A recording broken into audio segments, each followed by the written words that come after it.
Maleifua mai Samoa, Maleifua ngalelei au se talia li nei tai au fōu, tai au manuia New Zealand ma le malo tele o Amerika, manisi tafa lalangi o lo mai moa mai ai, le mamalo se tātou atunu ufa apele le tai au manino, le tai au tatoa, le tai au matango fio, le aso tofi, aso 5 Januari lua afe lua tolu, fa upopo le atua, le faitau au fai, o aso le soifua le mamalo le atunu, le sui sunga au ona tofi le atua ma na yo la tau faletua iso o se fatata puai ya mes fo ili Maleifua mai o le whawhiangai ngā le maut Samoa vi inga o le atua lau susunga Reven e sau a sora Vienna le anam ma le faletua ia au pulasi whapea fo ia le susunga le tai toe ina le tai tai o le ekalesia me tatisi Samoa so o whaatasi Reven Sione tau leota Pasta visita fela vai a mosa mal faletua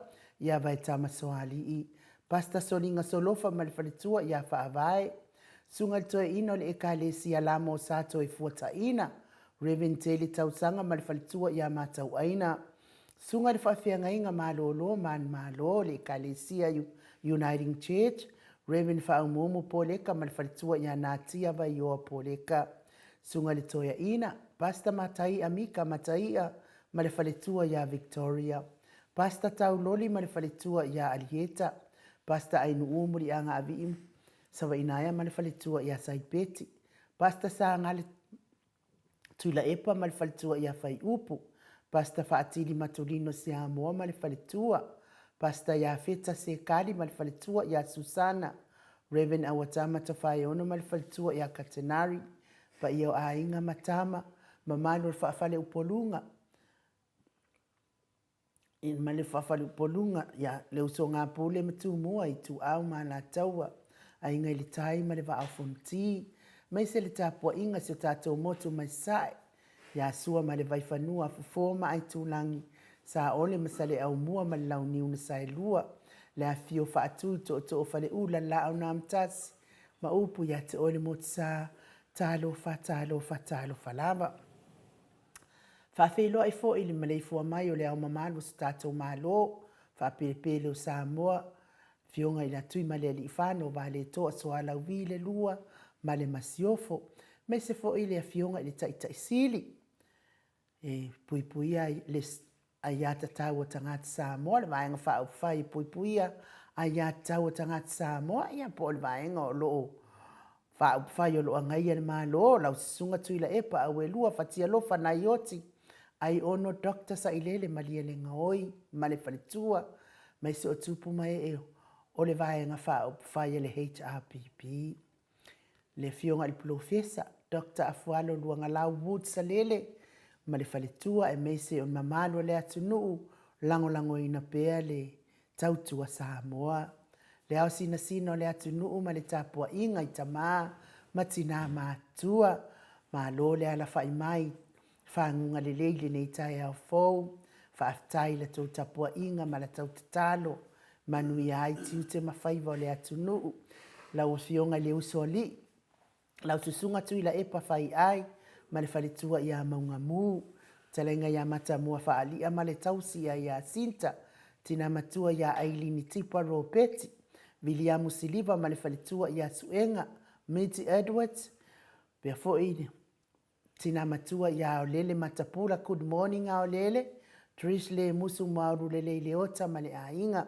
sai pele kome ma le whalitua ia anofale tina matua ia telesia sekola tika ma lorso ifua manuia telesia manuia le nei yaso silia la e o kene ma le whalitua ia le lovi whalitua ia so vale ma le nofua alo pali tele muanguti apunaolo tango good morning pali Fapea fo ia maasili i fiti furisia inu tele ili faaso tau ma le faletua ia matau. Alofi po le patuu ma le faletua ia Viena. Faletangoa i Farani Swan ma le faletua ia Feo Taito. Manuali ia sofa tau vau rivo. Tamamatua ia Pitone good morning. Pea fo i tau vau Esekia. Ia tau vau Wepi.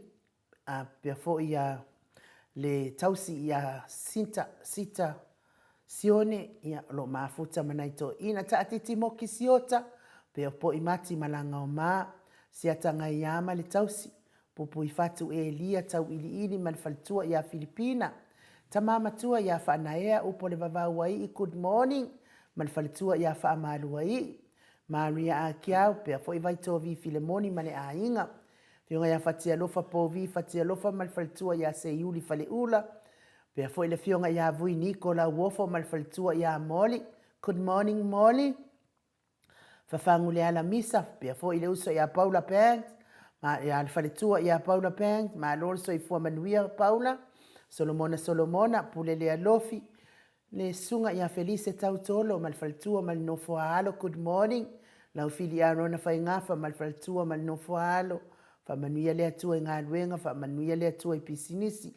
Olo manu usini malfaletua fionga ia lilo fotua manu Fapea fo il faletua ia baby Fretel good morning baby sioni se loti ese pea tupuola talenga ia papaoli i Paulo Ioane maltausi ia Akenese good morning Livingstone awelua piwiva faletua ia Julia Moli pese fo i ele fionga ia manu sina Bert Joseph male grupa tamahamo RJS, pia foli fetalainga ia moe maalota ni elutito, ia malitausi ia lua timutito. Tunga ia toa lima pope, malafionga ia fai ai noa pope, good morning noa. Heni au tanga avaia, tina matua ia tuala Maria Play Clock, maafuta mai New Zealand. Tina ia Silulu Elia, good morning Silulu. Talainga ia ngafo pula sa lua tele moas, malitausi ia Susana. Tolongata amata fafai Samuelu a Vito malitausi. Fai ngafa miskei eneliko, lau pepa niu peleti, pea fo isa wila se upulona fai ngafa. Sunga ia peni, malfalitua ia neta motu nuu, maafuta mai Queen Selani, good morning. Pea fo ia fa maoni akape, malfalitua ia fia ngai.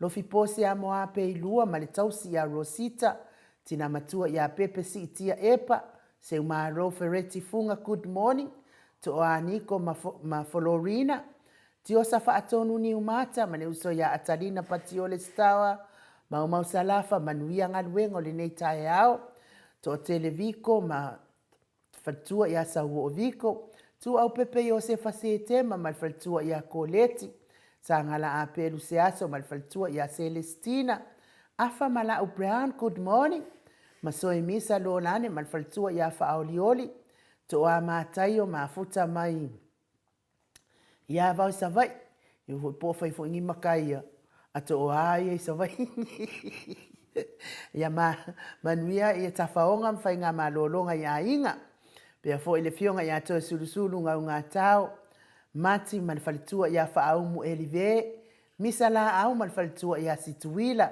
na nai faumuina le ana tupfia, pea fo ile fionga manfalitua ia moananu good morning, sione maunga manfalitua ia Eloisa Samoa haitang, tau finga fui maono manfalitua, ia Diane, good morning Diane, tau amitua na ifesili, manfalitua ia Alisi amitua na ifesili, Lucy Pautalo se walunga malfaltua ia maliu mai. Tau e tia ta afuasua maltausi ia Roini. Good morning Roini. Tapua i le fau fefe. Tole afua ia Roini. Peanga mafuka mai lunga Facebook.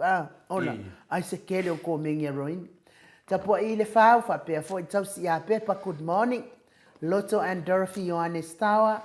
Tina matua ia Eseta Tamala. Good morning. Fionga ia lono matauama malfaltua ia ngafa sifuru pauli. Talione Vitale malfaltua ia Caroline Ross. Tuile tufunga. Pea fo ia fionga ia faumuina po wesi tangilima malfaltua ia Tania. Sinaole vaiana good morning. Pea fo iuli tavai. Lifa loa afa. Le musunga uta Brown. Fa pea fo ile tausi ia Tina good morning. Ia me se fo ia ni. Talenga ia tupa ia le vaililingi mau moananu, mane tausi ia Marina malino fua alo mafuta mai oi Europa. Pea fo ia sa ili vau malfaltua ia Prestene. Talenga ia ulungia vai luanga se upule good morning ulungia. Ia mes fo ita mamatua ia se yulia li ilango mafuta mai New Zealand fata alo fatu. Ia mesele malu o paanga uma le maut Samoa vi ingo le atua mafuta mai neita yao.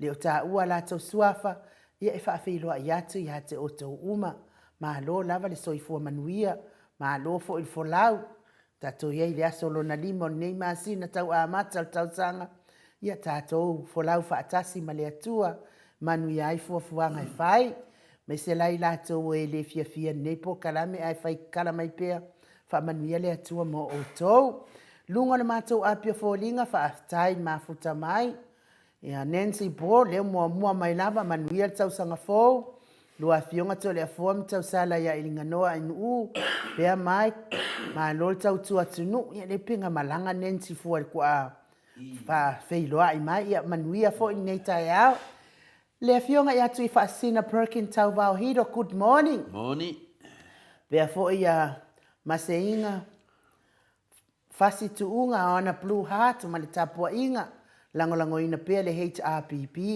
Limu fonoti fautali talataina. Limu fonoti fautali talataina. Ma loso ifua maua ya olua tausala fionga tole foa. Ma le fionga atanoa fai news mai Samoa. Au fai ngaluenga manuia po kalam ifa pena foilo waso limu. Nancy Po, good morning sis. Tui whaasina Perkin tau vau.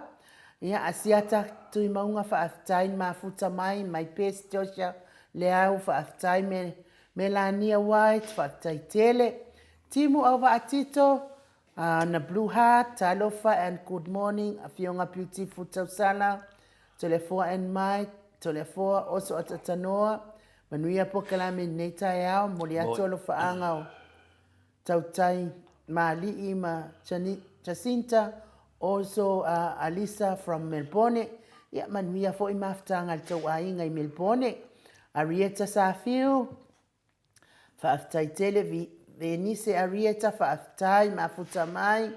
Pea fo ia lo pati faumui lange mai lua fionga ma loso I fua maua fia lava e mafutatu po kalame mai nimsila manuia po kalame fa aftai le lava pesa ili maleota so I fua manuia ma lo le tautua atu fa aftai te o lui fa afeiloa I le suafa manu ma lo Yesu Keriso I maut Samoa vi ingo le atua ne tai au fou manuia po kalame pe na fo ilo waso lui ajo fa pe fo I funga olo good morning beautiful tausala malo au va malu il fa na wa Yesu Keriso manuia fo ilo waso funga fa aftai fa ilo ti sasa fa aftai tele lo fitu lona fa talo fatu sunga inu fa pele fionga tole foa mai se sunga ya mai pe atanoa fa talo fatu fo ile malu po kalame manuia po kalame ne yaso ya panuia lo waso lofi heni welese talo fa good morning faltua inu ilo fionga tole foa la sunga mai fionga atanoa fa talo fatu fo ile fionga doctor sa ilele male ainga HRPP ma loso I fua manuia malange ma tai po kalame matangofia nei tai au o le ali fa manuia atu le tua God bless alo fatu blue heart ya maltapua inga fa aftai funga olo yu Samoa le lei ana nei po kalame ma lo fo lau manuia lau sunga tole foa fa tonu mamai fa aftai tele Felice Ioane ta alo falava mauta Samoa vi ingo le atua manuia po kalame ne yaso blue heart langolangoina mesi tapua inga manuia lo waso Felice tina matua ya se malo fereti funga tai le atua o vai at fo ila te otina good morning Maleifua mai ta alo fa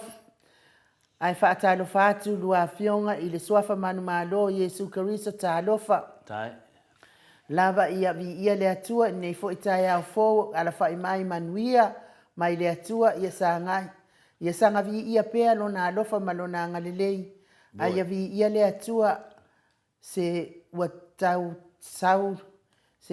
sau le fa mai ile malosi o le malulu ai so ia fa mania telele tato por kalame nei tai au God bless alo fatele atu tapua inga me se blue heart lango ina le HRPP ya on sai fo yo to malulu nga wadwa ku ngale afia le usaun mafanfana nei ya ole vai fo al malulu al mo pilima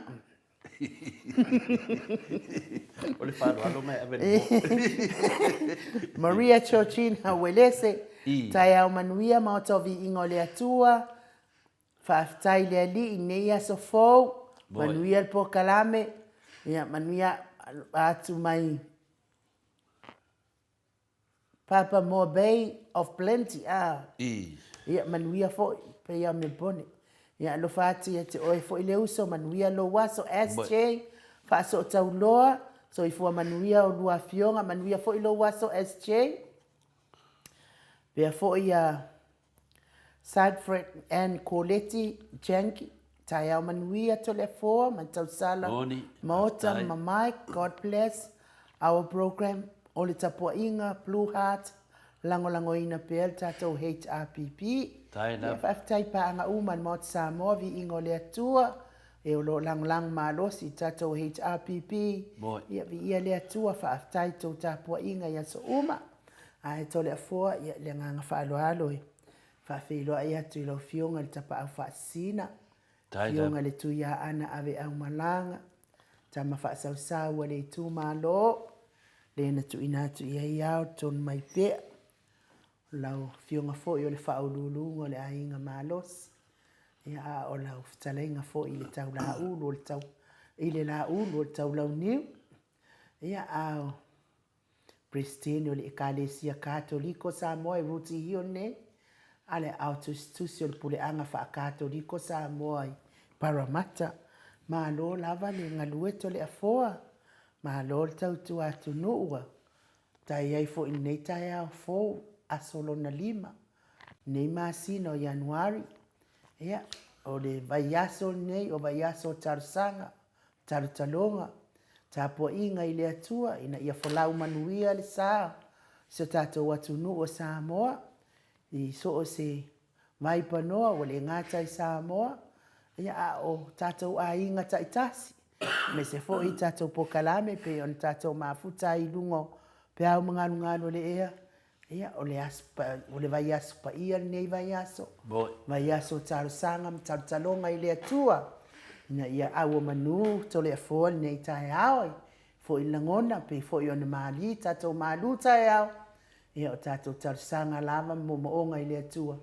ina ia sao mauli nei tau sanga i fo lau ngana na whanau, ia maloso i fo manuia to le afoa, Ia, le nganga lava nai tasi i lau whionga te mai tai o le maota, o sunga i nuu, ia o le vi inga lava mal whaftai e si i le atua pe ata to mōri nei wanoa tātou te whiofo fotai ai, tātou whitu whaa ai, ai mesi le tātou whioe o ai lungo o whina leo pe au le ea, e mesi fo nei teimi o tātou whaatase fo i ma tele fo i o nisi whio paanga fo, whanongonongo atu tō senga leo te whanongo atu fo i o patalo fa mai le fionga ili maleota a pesa ili maleota se tasi fo yo o wo fo ia so le talavou ya tangata fatu pese tele fo i pese na ia fatuina ia o teimio le safia finga fo ia taleni ya te le loala po te o se le pesa le te tana noai nu a te loala le pesa ili maleota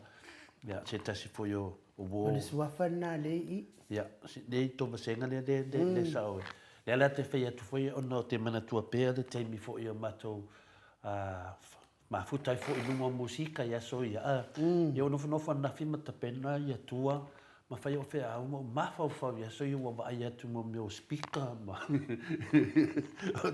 le ala fe taimi me le so mai le so ngai a pesa le ma fa wa le telefone ma tu maftanga me nei fo i la fionga lau i loa fo i meta musika fatunga o pese. Ia, fa pe fo i matavasenga ua fatasi mai fo nei tai au inu.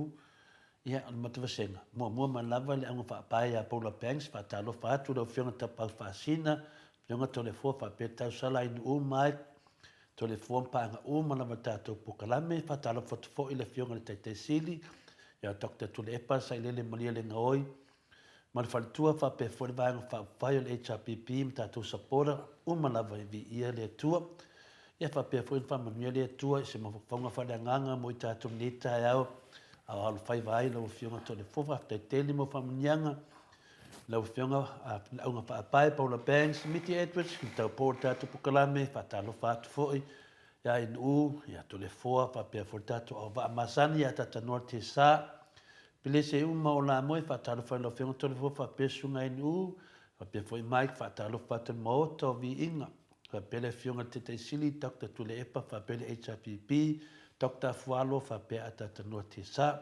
Tau ai le ati whaatalo whatu fwoi lau whionga tole fua, ai nu, whapea fwoi Mike, a meise fwoi manuia tau sanga fwoi, tātou waulia mai whapea nā whai paanga umar tātou pokalame, Liro fatu manu nungal matou au tusi so i fumanuia le nei tai au fou tatou i whaatalo fatu fo i ato le fosa aia sunga NU i noa po le lale lei o pokalame i lau sunga i whapea fui lau sunga mai to le foa so i fumanuia Revelation 14 whaatalo fatu to le foa whapea tau sala NU whaptai ta maale langi o tu maupea no na lofa i a te tātou whaatalo to foi whaatalo fatu foi a mai whapea ta no good morning Ia, whapea ia finale a Revelation 14 whaatalo whatfori teitei sili malmamalo le HRPP tina taiana talo whatole fua mai nu manuia tātou pokalame nei aso tae o fovi ia le tua whamei tina tole fua mai nu o lea o ki Samoa whakua au raku i le aso mua o February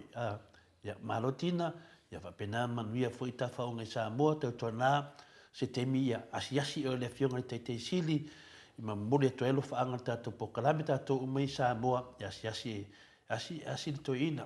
Whapea fo ia pele sa uma wha mai olo o timu lava New Zealand le taimi nei pa ia lava lo wahal tau o le vi inga man whaftai le atua e le mawhai ona whaititia manuel pokalame nei yaso whaftai. Ia whapea fo i seni se lo ti ese ma na ha te tolu manan talo e tasi lido foto manu whatalo whatupanga o malava tātou polo kalame. Ia se tasi o sui fōu na matasenga inu ana pataua ale whaio. Manuia lava ni pokalame, manuia le pokalame ni te ao, o au mai ia whenga i Samoa, seki a Samoa i ngā venga le HRPP, whaftai tele lava, whaftai le whatasi mai ana wataua ale whaio. Sita sione la una veo tele whatalofa lau whiunga tole fua, whatalofa atu tātou tausala inu, whatalofa atu fo i taitai sili, whapea paanga lava, whapea fo le whiunga ia tata noa, whatalofa mai fo i le whiunga whalitua ia pulasi mawala, ale ana, great and blessed morning, moto sa movi inga le tua tole fua, tausala inu, a tata noa mai paanga lava le tātou maftanga. Tau iai le ati, manuia upu folofolo le nei tai au, wha malosi, ia, wata to sabaringa, whai ungo le nei, whai aso i lau whionga tole fua, ia, mamātou nei au kinani i New Zealand, whai si timu le so, nungu kwa ki munga New Zealand, ia whapena fuin whatalo whapitoa le whionga te taisili, whionga le sui taitai, na hero e Larry Pule, le HRPP, whatalo whana mai a upulasi mauala, ia manuia fo inga venga whanongo atu tātou pokalame me ti Edres Solomon Mona whaftaid whaatasi mai ti nā ia whamaluai. So e fo manuia malangi mā, tau pa whaasina tole fo sa ia whapea whaatalo whaatufo i tau sala, maota, ia tainani fo i maik tole fo, ia e fo tātou paanga masani, visita a mosa, manuia tau sanga fo i lau whionga tapau whaasina, tole fo whapea tau sala maota, na ainu le talii ya Mike Manuel Pokalame tai pasta tai fatasi mai to lima pope fatalo fatfo il maulunga pa angal moto sa movi inga le tua fa le tua matausi ma tua usu matu fa fine kiliso fatai tele lava fatai fo ya la carona fatasi milunga matu senga tilesa maka so fu la fionga to le fo fa pe fo en fatai tele felice matavale fatalo fatu to le fo ma tau po ya en sunga ya Mike manuia tātou pokalame, ia o matawasenga autostusi nā ainu, e wile vena umana e whātārofa, ia alanga le, mai lungan mātou autostusi, o te fia fo i e mātou te mafuta tātou whantātou pokalame. Malo whaaftai, le fo mafuta mai ia Val Siaune, ia whaatalofa mai fo i mai kalaistete, New Zealand, whapea fo i Sina Burton, le fo ua whaatalofa mai mātou autostusi, tapu itea, Sarah Tangaloa, so i fua manuia, ua fionga manuia, tau sanga fou, manuia pokalame, alo whaatu, whaaftai tele, o funga olo whai maila na ripoti mai New Zealand. O ngai mana ia le tau ia te o tau, ai ua matua lolo wā, lava le tau masavili nei New Zealand, o le fo mai le matangi ma le tsunami, e kafi e se ai kanga kaleanga le lango le fast. Ai o lo papa fai tiri i le mai o le lo o le atua i le ai vale le umi. I le ai vale le umi e kanga kai lango le fast. Pa vasi. Kala nga Yesu ia o veta arona vi ia le atua. Lo fatu ta pa fasina to le fofa pe tau sala le mota. Tiochi simi ia o lo mafuta mai pe Samoa. Ia tapu ai mai ia manuia lava nei tai ao tiochi. Pe fo ia vai o le alofa le ifi mafuta mai pango. Ia to le fo e se meto fisa uno iai ala o le vi ingo le atua. Ne no fia whamanatu atu lava ia funga olo. O le fotu la fono le lua whenua tōru sa reita. E le ika la funga. E whai anga ko mengi. E whai anga ia, e whaari lava o na ia whina ngalo e ala iana ko mengi. Ai le ko mengi le anga la funga. Le ia, le pei o le si. Vaenga le ia. Pi fia ke le la tau palau wale. Ai Mike, ia mai se vi ingo le atua tātou te mafuta ai, whaftai ia whaka le ua mafuta mai. Whamanuia fo i le atua whaka nei aso. Fuafuanga whai a mai se nei tau sanga atoa. Isabella Yese ia lo whatu fo i. Mafuta mai fo i New Zealand. Mike.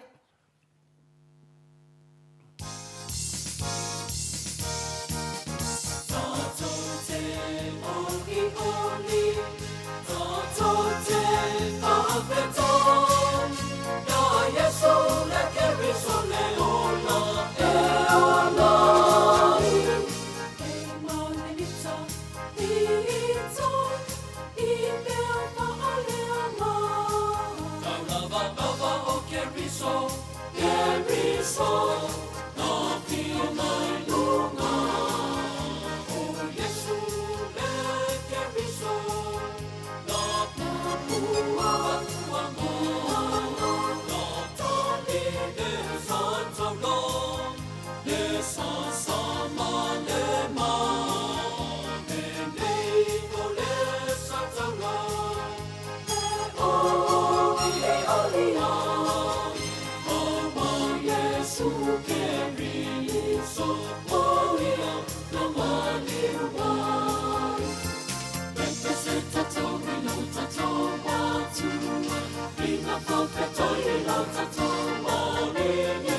To es fon maltasi minute ona tale o leitu lai valu sini au se talia. Bi ingo le atua soifua na o tau whaafonga mai ai. Langi ina le au whaipese o le sino le file mu. Peo na o tau whaafonga mai ai ia. Tātou whaamalosi ino le pala ai. A ia tau whaamalosi. E tāla il mea moni. To le afua manuia le malu tai au. Whafteila vain mo le avanoa. Lewa tātou o mai foi, tasi foi, vaanga tāua tātou po kalame, whai pēa, ia le tātou maru, whaneanganga, wā ia whawhonganga le mamalu le tunu, ia e meise lava ta mā, me tina, mā tutua o si o tātou tunu, ia o whaine nei po kalame, mō lātou po kalame, ia o tāpena foi se tātou mawhawhonga whaneanganga, tātou te mawhawhau whaatasi ai, le alofa malenga leo le tua, lo whapena ana musu mai ai i tātou, ia whaatontonu, whamanatu i tātou, ia tātou malolosi e whinau le amio tonu, wai ailo na taui. O le urutala, i le aso nei, le aso lima o Januari, le lua hafe, me le lusu matoru, tātou urutala la, whapea, ua o le whainga taulanga a kaino ma a pelu, o le whainga taulanga a kaino ma a pelu, ne o tātou sila fia uma, il nefai auso, ia na whai ia la taulanga, le ala la tatai e tātou, i e tātou mawhau whaatasi, i whainga taulanga au so lea o kaino ma a pelu. Lo tu sia lea il tus whai tau, le kenese lo na ta upe wha, ia ale whai upe wha whangata mai le whai upe fitu, wha mole in u, pe whaina e whonga ina le whiong pa ia lea tua, si tātou whanongolongo i le tala ia kaino ma a pelu.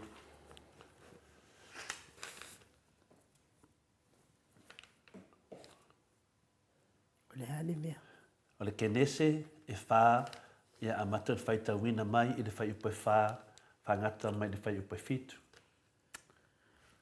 A o a pelu wa ia avatu fo i ulua i tama alona lafu. A o a pelu wa ia avatu fo i ulua i tama alona lafu. O e pepeti ai lava. Wa sila mai le ali ia a pelu. A toa malana taulanga. Ai pe tai o kaino malana taulanga. Wa ia le sila iai. O na ita te le ai le o kaino. Ua faa u lava o na mata. O na fetala i atu leo le ali i a kaino. Se ane mea ua e itai. Se a foi ua faa u ai o mata. Pe a fai e te a mio le lei. E te le maua e ale fia. Ai a fai e te le a mio le lei. O loo ta oto i le fai totoa le angasala. E ua i atu lo na manao i te oe. E te pule foi oe i te ia.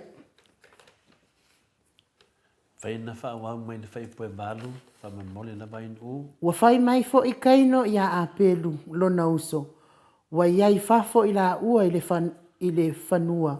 O na tūla i atu leo kaino i a pelu lo na uso. Ma fasi oti i te ia. Wha wau pese whangata su tasi, tala atua wha mamole na. Ua whetala i atu le ali i a kaino. O whea o iai a pelu lo uso. O na tali mai lea o ia. O te leiloa. O au ea se leo lo uso. Ua whetala i atu o ia. Se ale mea ua e whaia. O loo alanga mai a te au mai le leo le toto lo uso. O le nei, ua mālaia oe mai le. Ua whaamanga mai lo na ngutu e tali ai le toto lo uso mai lo lima. Whaangata le fia. Whaangata mai sumetasi. Ia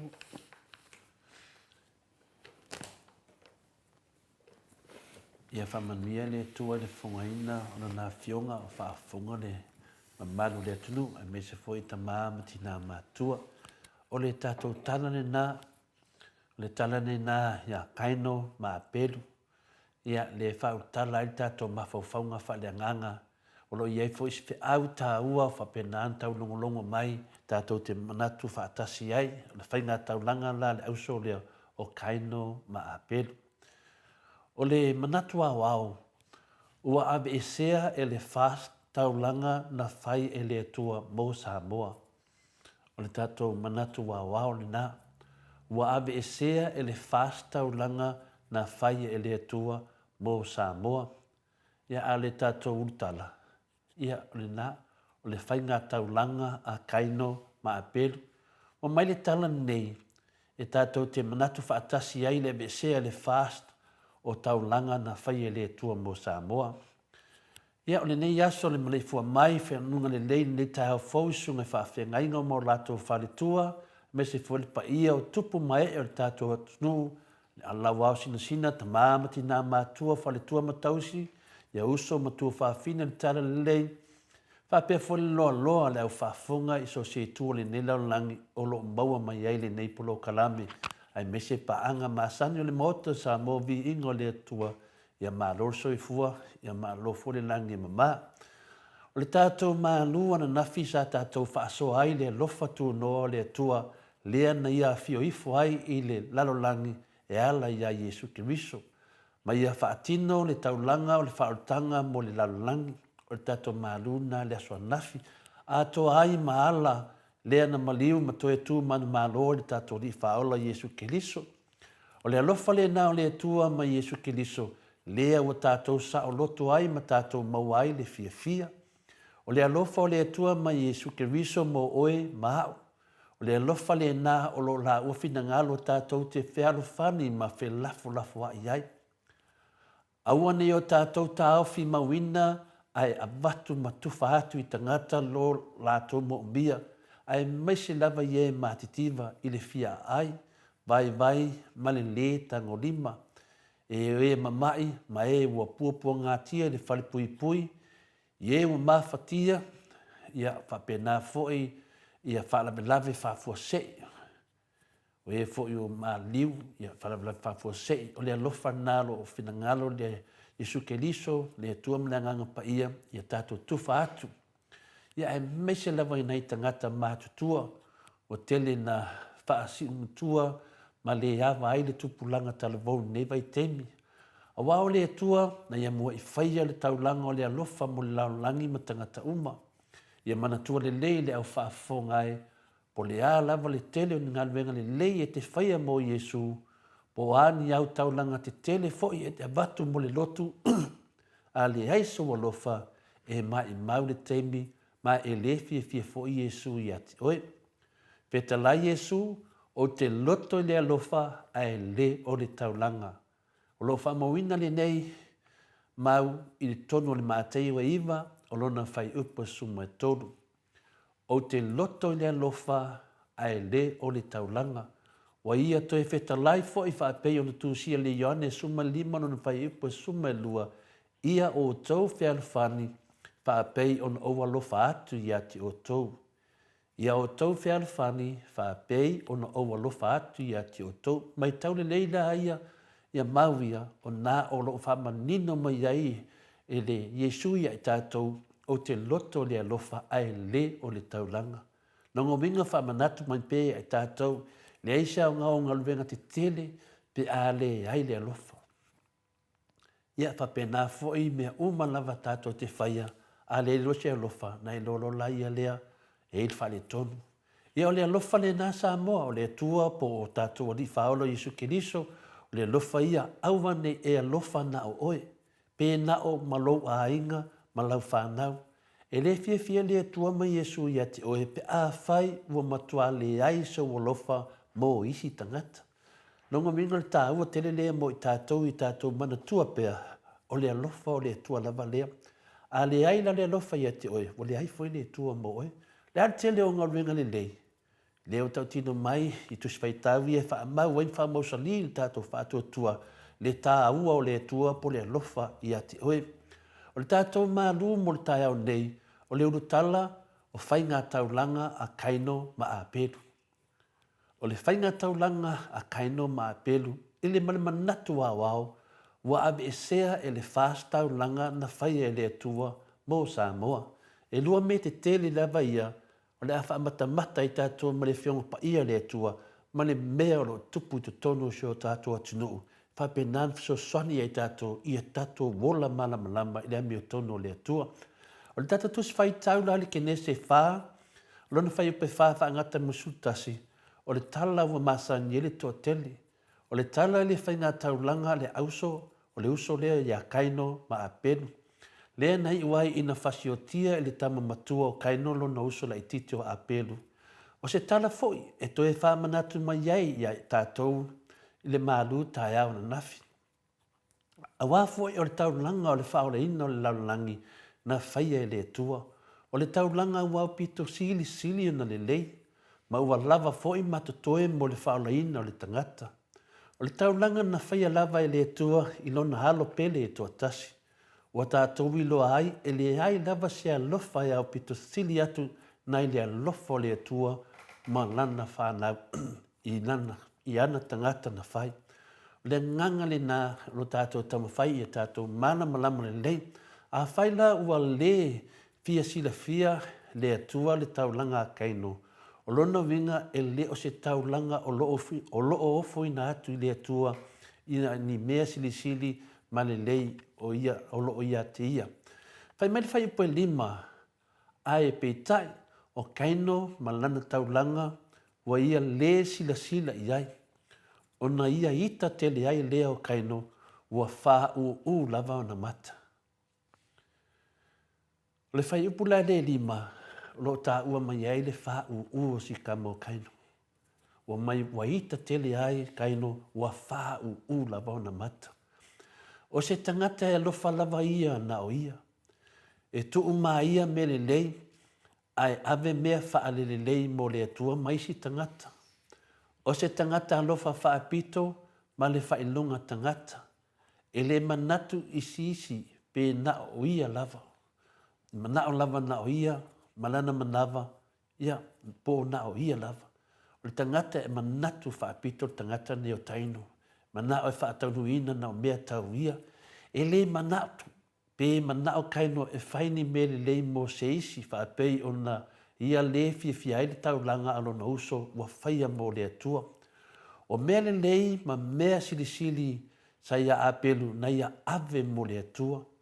O le whaapo ngai le na o lo na ita, ma mata wha ma wha sia wha apei o na iai le whai upo e lima.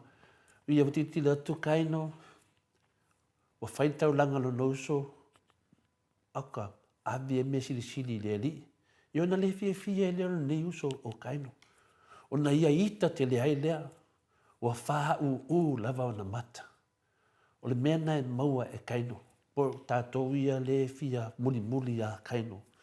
O na ita ai lea, ua wha lava o na mata. E le ma le loto, pe whaini mea le lei mo isi. Ao a pelu la, malana taulanga na whai, na wha mua le atua maisi tangata. Ai tuu mea wha le lei mo ia, pai mali whai upo e wha. Ao a pelu, ua ia avatu fo ile lua i tama a lona lafu. O e pepeti ai lava, wa sila mai le li ia a pelu, a toa maana taulanga. O mea au pito i sili ona le lei na avatu e a pelu mo le ali. E le o se tangata na o ai lava po se tangata foi e atua i se manava. O le tangata alofa i isi tangata i lana taulanga wha alia i le atua. Tangata ala lofa ia e fia ai le atua wa o tangata e whai taulanga mo isi tangata. O tangata e tu ina atu o la tau wola mo isi tangata pa pēo na Maleifua o tātou whaaola o Jesu Keliso mo i tātou. Sa sila fia le lei e le atua le mea o lo i le loto o kaino. Wa ia fia whaasioti i sio na uso. Pai mai whai po e fitu. Pe a whai e te a mio le lei e te le maua ea le fia. Ai a whai e te le a mio le lei o loo ta oto le faitotoa le agasala. E wa'i atu lona mana'o ia iā te oe, e te pule foi oe iā te ia. O le vaenga le nei o le whai upai fitu, o lo ta oto i le whai tutoa le angsala. E uai atu lo na manao ia te oe, e te pule foi oe ia te ia. O lona winga wa mausa li to tono le loto kaino le fasi o tia o apelu. O le angsala le na o lo ta oto i le whai tutoa. E wai atu lo na manao o ia te oe. O lona winga e manu malo le manao le angsala ia te oe kaino. E manu malo le manao le angsala e te fasioti i lo uso. Na whaataunu ina lava le manao le angsala ma fasiotia i lo e kaino le no uso a petu. Whai mele whai upo e valu, wa whai mai kaino ia a pelu no uso. Wa iai fo i la ua i le whanua, o na tū lai atu leo kaino ia a pelu no uso, ma fasiotia ia te ia. Whai upo e iwa, ma se furu, ma se utasi, o wheta lainga tu saona le tua ia kaino ina ua whao o e kaino le oti i lo uso. Whai mele whai upo e iwa, o wheta la iatu le li ia kaino, o wheo iai a pelu lo uso. O na tali mai lea o ia, o te lei loa, o au ea le leo lo uso. O wheta la iatu o ia, se ale mea ua e whaia, o lo alanga mai a tia o mai le leo o le toto lo uso. Whai upa sumaitasi, o le nei ua mālaia oe mai le ua whaamanga mai lo na ngutu e tali ai le toto o lo uso mai lo lima. O le whaamalamlame ina atili le nā o le tātou tala. O le tu e whaanoa noa ai, ona o le mauti noa o le mālosi o le angsala e awe se haita ngata e whaitaulanga le lei. E pei o kaino le mālosi o le angsala na pū lea no loto ina ia awe se ai pe whasio tielo no uso mai mea le lei sa ia whaia. O le manatu au Samoa o le tātou whaasoa po le tātou mālu tai au le nei tai au ua awe e sea e le whaas taulanga na whaia e le atua mo Samoa.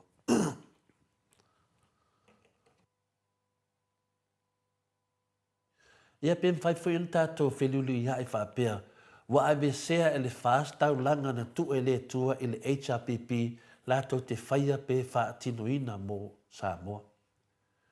O mea ia le ewa tātou wo iai ma tātou mawhauwhawai ua awe e sea le whaas taulanga na whaia le atua mo Samoa. Ia, pe le liu fo sisi tu ua awe sea le whaas taulanga na tuku e le atua i le HRPP lātou te whaia pe whaatinoina mo Samoa. Whawhena tupu le mea. Ia, i le opose lilo le tātou sila iai ma tātou whanongolongo mea lo tupu. Manatua fo i Samoa le 5 suma le valu tausanga ua mawai atu ai le i fou valeina e le whaas le pule anga po le pule ina o Samoa mai le HRPP. O le HRPP sa vae malima iai le atua i le whaafue ina o le maro Samoa i lalo le whaavae. E whaavae le atua Samoa. O le alofa moni le atua le nasa taita ina ai mapule Samoa le nganga o le atua e le whainga maro le HRPP.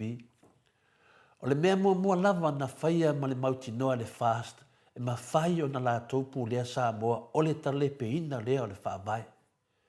Lea wa la tau taita ina i nei Samoa i le leai o se taiala po se ala fua e taita ina ai Samoa. Wa la tau ame sea le whaavae o lo iai le tua lofa mo Samoa. O tangata wa la tau le tantonuina le tua. O le winga o le upu taulanga o le alofa le tua mo Samoa. O le winga na o le upu taulanga o le alofa o le tua mo Samoa. O isi ne taulanga na fuafua e le atua ma tu watu le HRPP la to te whaataunu ina mo le soifua le lei mo le manuia o Samoa mauna tangata. O lisi taulanga lea mua o le wafu i vaiusu lea vainganga e fausia e saina. Tasi nā taulanga. O lisi o tātou taulanga o le malae va'alele i tia vea. O le isi taulanga, o le wafu ia le pata e whaingofi ai na whio inga ma tau inga i le vāo tutuila ma Samoa. O le isi taulanga, o le va'alele lea na toe whaafu'i e olo a foa, mana upu me mita whapea e le tūla o le ele se va'alele tu le e pailana malae va'alele. O le alofa le na o le atua na fua mo Samoa ua o tau avesea fast. Paatasi ai malo o tau avesea o le HRPP, paapei lava o le avesiina o apelu maana taulanga e kainu. Ai sea, manu malo le mana o le angasala.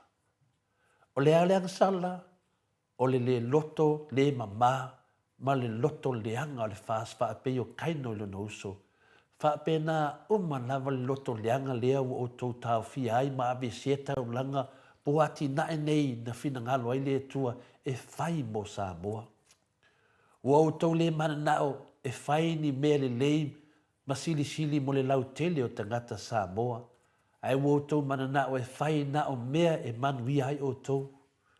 O tau whasioti le manuia ma le soifua le lei o tangata Samoa talu lo o tau le mana nao e tau le ngō takta tu le epa ma le HRPP i mea le lei wala tō whaia. Fia me nā omi la oli, polo tai vāo tuala te vanga poni whaasio papali i ma se pau olo a foa le ati nuu whaong vā lasi ma whai pule le fast pa pe fori sunga i sa tiu ma whamisinonga ma walunga tālo whai a te o tau.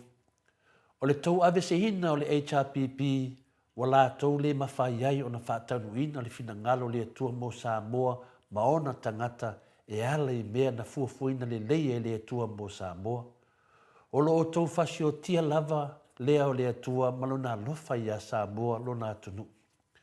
Wa o tau le manatu lava i le atua wa o tau musu e fia whaalongo le talepe whaavae, soli whaavae to e soli tu la fono. Wa o tau soifua i leo langa furitua ma whaatauanga bale le atua a wawa o tau fia tele e ta lepe le whaabai. Me le fia me Naomi la uli, tuala te vanga pon whaasio papali i ma se pa olo a fua le ti nuu whaong wā lasi ma whaipule le whaas. Le sunga ia sa tiu ma whamisnonga ma walunga o le a sa o tau tali le fisili le nā le atua mo oto. O le a se tau tali ai.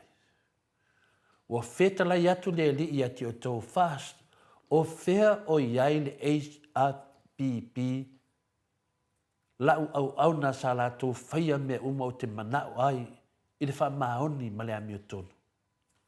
O e sa muli muntai i le wha avae sa mātou ta pena ina ma o tau tua. O le ala se tau tali, le a se tau tali, i le fesilina, wa fetala yatu le li i ati o tau fast, o fea o iai le HRPP, lau au na sa la tau whaia mea uma o te manao ai i le wha maoni ma le ami o tonu. O e sa muli muntai i le wha avae sa mātou ta pena ina ma o tau tua. Mana mia se tau tali, ale a se tau tali, fia wha afunga i le mamadu o le atunu. O le asa o tau tali, o le tali lea kaino na tali ai lea tua. O na tali mai lea o ia, o te lea i loa, o au ea le leo o lo uso. Mana tua o le tau tali i fong le na, mātou te lea i loa, o mātou ea o ni leo le HRPP. Ioe, o le tali na tali ei taino ina ofisili le tua, ai tali mai o ia, o te le iloa, o au ea le leo lo usu. Ia o te iloa fo tau tali na, mātou te le iloa, o mātou ea o ni leo le HRPP. O le isi fesili le tua mo o tau ni ne tai au. O fetala i ato o ia, se ale mea o tau whaia fast. O lo alanga mai a tia o mai le leo o le toto o tangata na mari liu le COVID sumleiva. Masi ata li i lea na maliu i vaitele. O lesi na pesiti. O le sina pesili le tua, se ale mea o tau whaia fast. O lo ala langa mai ia te au, mai le ele, le leo o le toto o tangata na mahali liu ko vitis fumuleiva. Mai si atali i lea na maliu i vaitele. O le toi whetalainga le tua mo o tau, no umatua su malia ia te o tau le pepelo. O le ita, o le mata whaasia sia, o le loto fia taui masui, o lo o tau sori whaavae to e sori tu la fono, ai o tau whaasalaina ai le tai sili, au le HRPP. O lo o tau le awa i tangata mātutua, o lo o tau whaasase ma le tau whaavale o tangata i whaamatalanga le sao.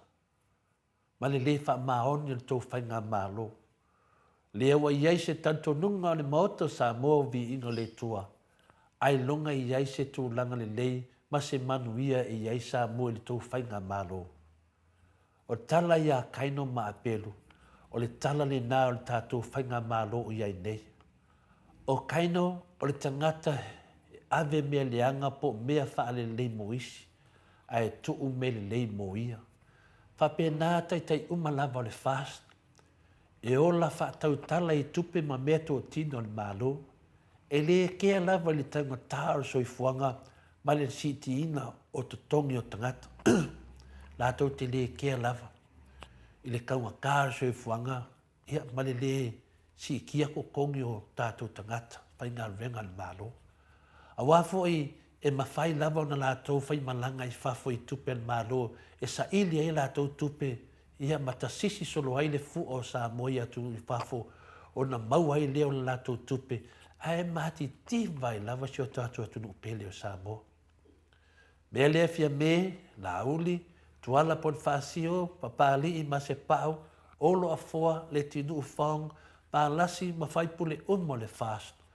O tangata nei whaapei uma lava o kaino. Watu tusa lava o tau makaino. O tangata e le manao, ia le leini mea e whai e nisi. E le manao foi, e sili atu se le lei o ni mea e whaatinoina e nisi. E oso ai le loto ti ngā, le ita, ma le mata whaau. A whaila o winga nei o kaino sa matua le fia iai le atua. O lona winga, o matua le fia fo i le atua i ati o tau, ai mese lama le tau soli whaavai, ma le soli tu la fono i tau whaatau tonga lea na whaia i lalo le whale ie. Whai mai whai upa sumantasi, o le taui le nā o le leanga o kaino na wheta lai manino iai le atua. O le nei, ua maa laia oe mai le ele, ua whaamanga mai lo na ngutu e tali i le toto lo uso mai lo lima. Ioi, maka kia a fionga pa ia le atua. Me lea Samoa ma le au whaafonga, ia, o le tātou mālu tai au le nā mo le nei tai au, manuia lava nei yaso. Whaafitai fo i le whaanongolongo mai, a tonu e a ngā fo i le tātou mālu tai au, ia, whangu pēr. O e fo i lo whaapenāna, whaatau te e mai le mālu, whaananganga tai au, ia o lai le tuatari. Ai le tua le tātou ngalwenga, o le wha leo ina lea o le amio tono le tua, whaafitai tele lava le whaafonga mai, whaafitai tele ai ni mo le avanoa. Malo, tai lau fionga ni te pao whaasina to le afoa, mo tātou mālu tai au, nei tai au, tāpena ina i ona tūlanga uma, wafo i whaafonga mai o le manu le atunu, ta mama tina mātua o e fia, por karamenei ma le manu tai au, ia vi ia le atua, ia na upu, we whaatupu te leina i pēr, le ola whaatua o tātou tangata, ia masanga hao au ina i pēr, ma whaamanatu, ia ave mea le lei mo le atua, ia e meise o isi tangata, ia e ua le whai alawa na oe, sa oi loe le whai kaunga o upore, o kupere ave pasi fo i lea polo, ia so ia, polo, polo, e kele a ia to ino tu ai le titi lava sto ina ana pasi ia ai fatai tele to le fo fa manuia pe le atua e tapina ina le o le malu tai au wa le fa fonga mai o le mamalo le atunu mai kia mai se vi inga o le atua, so e salangi ai fo le malu tai au, so e fo i matato po kalame, mai le ata noa te sa, i mea o tupu mai si o tātou watunu, a wale whaafonga nai ta mamati nā mātua, ma le mamalu o Samoa, o alala mpapa au i nei atunu.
Luas foluma le fami no te ua te ai nei le tu lai valu sini au se talia le vi inga o le atua soifua na langina ele au fai pese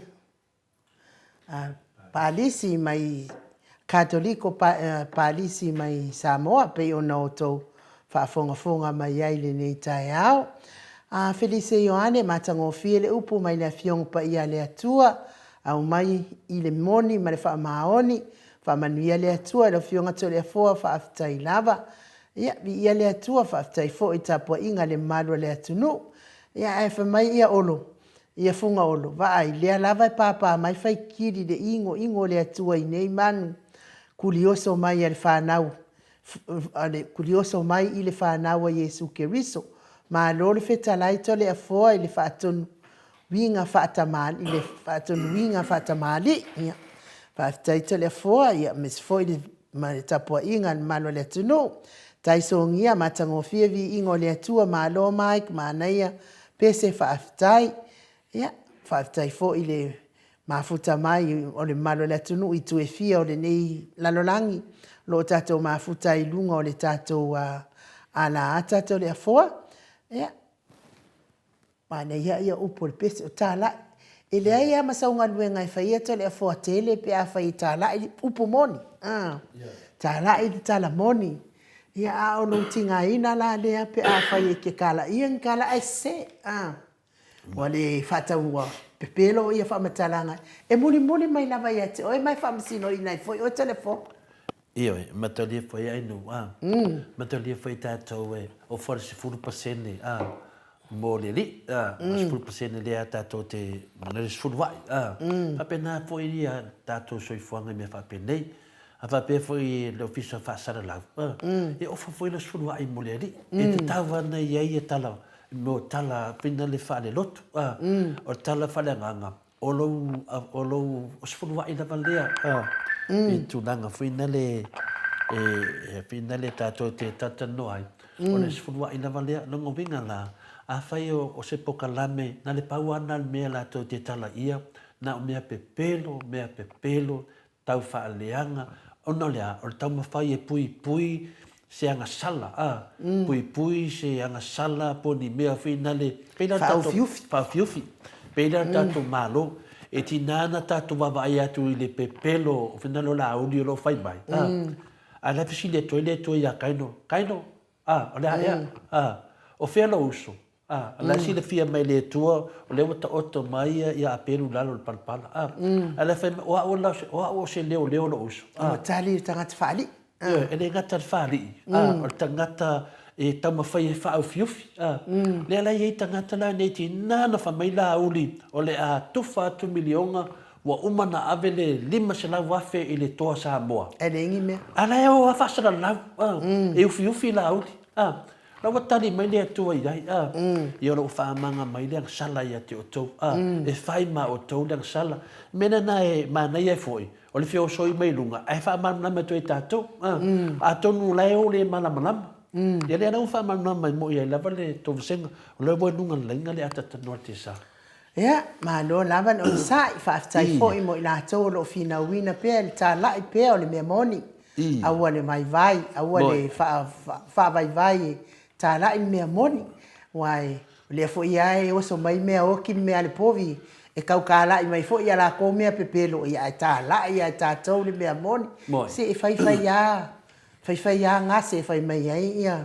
Ai o a tā tau ia lea ngai e mā losi lava le mea moni. Ai nu, e le o a ngase. E o a whanongo kaki ki a mat whalibai. Ia oe. Ia e mea ngai e ngase e koe ia. Ngase e koe ia i ngā moni meo le kāla pepelo kau whaaleanga. Ia tanu ai le wa mafuta mai le ata noa i lungo le tātou wana ata. I le nganga whaaloalo i whaafeilua i atu. Fionga, ala laina, walewa. Wale ai foi ringa la leo le fionga le ata noa. Ia tato wo leftus. Ma lo so i fua manuia i lau fionga le ata noa te sa. Ma lo le so i fua maua. Ma lo le tautu atu nu. Le nei tai au ma atango fie ata noa.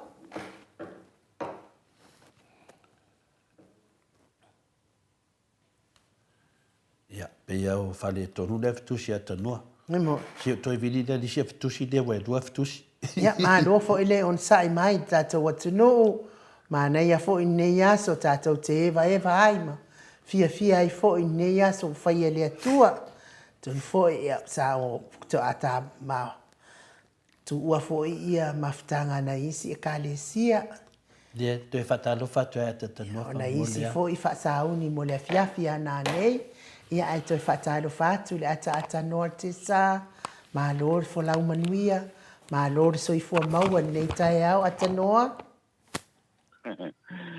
Ia o te fifia lava po ia toe fatala fatu nei vai ngone tai au I lau I sunga anu u ia e tēnā ne fo ia le fionga tole a po ma le sunga ia mai ia o lo to va se tolu ia I le por kala mele nei tai au le Maleifua mai Samoa ma o se talia ia la langi mama pa tai le tua o tato toe felo I fo I le nei tai au I lona fia ma lona mātanga o pie o te whatalofa atua I foi, ia ina o tātou mātutua, ia o lo whaia pēle whai o le tāpua ai, ia o whanga solo foi le tātou porkalame, ia mai Samoa nei le nei foi tae ao, ia whatalofa atu foi I le lo le tātou o tino, I so se tafa le rangi o lo maua mai ai le tātou porkalame, ia ele ngata foi lea, ia o I lātou o lo I lunga o pengata whailangi, il apio folinga ia ele ngata I lea o le YouTube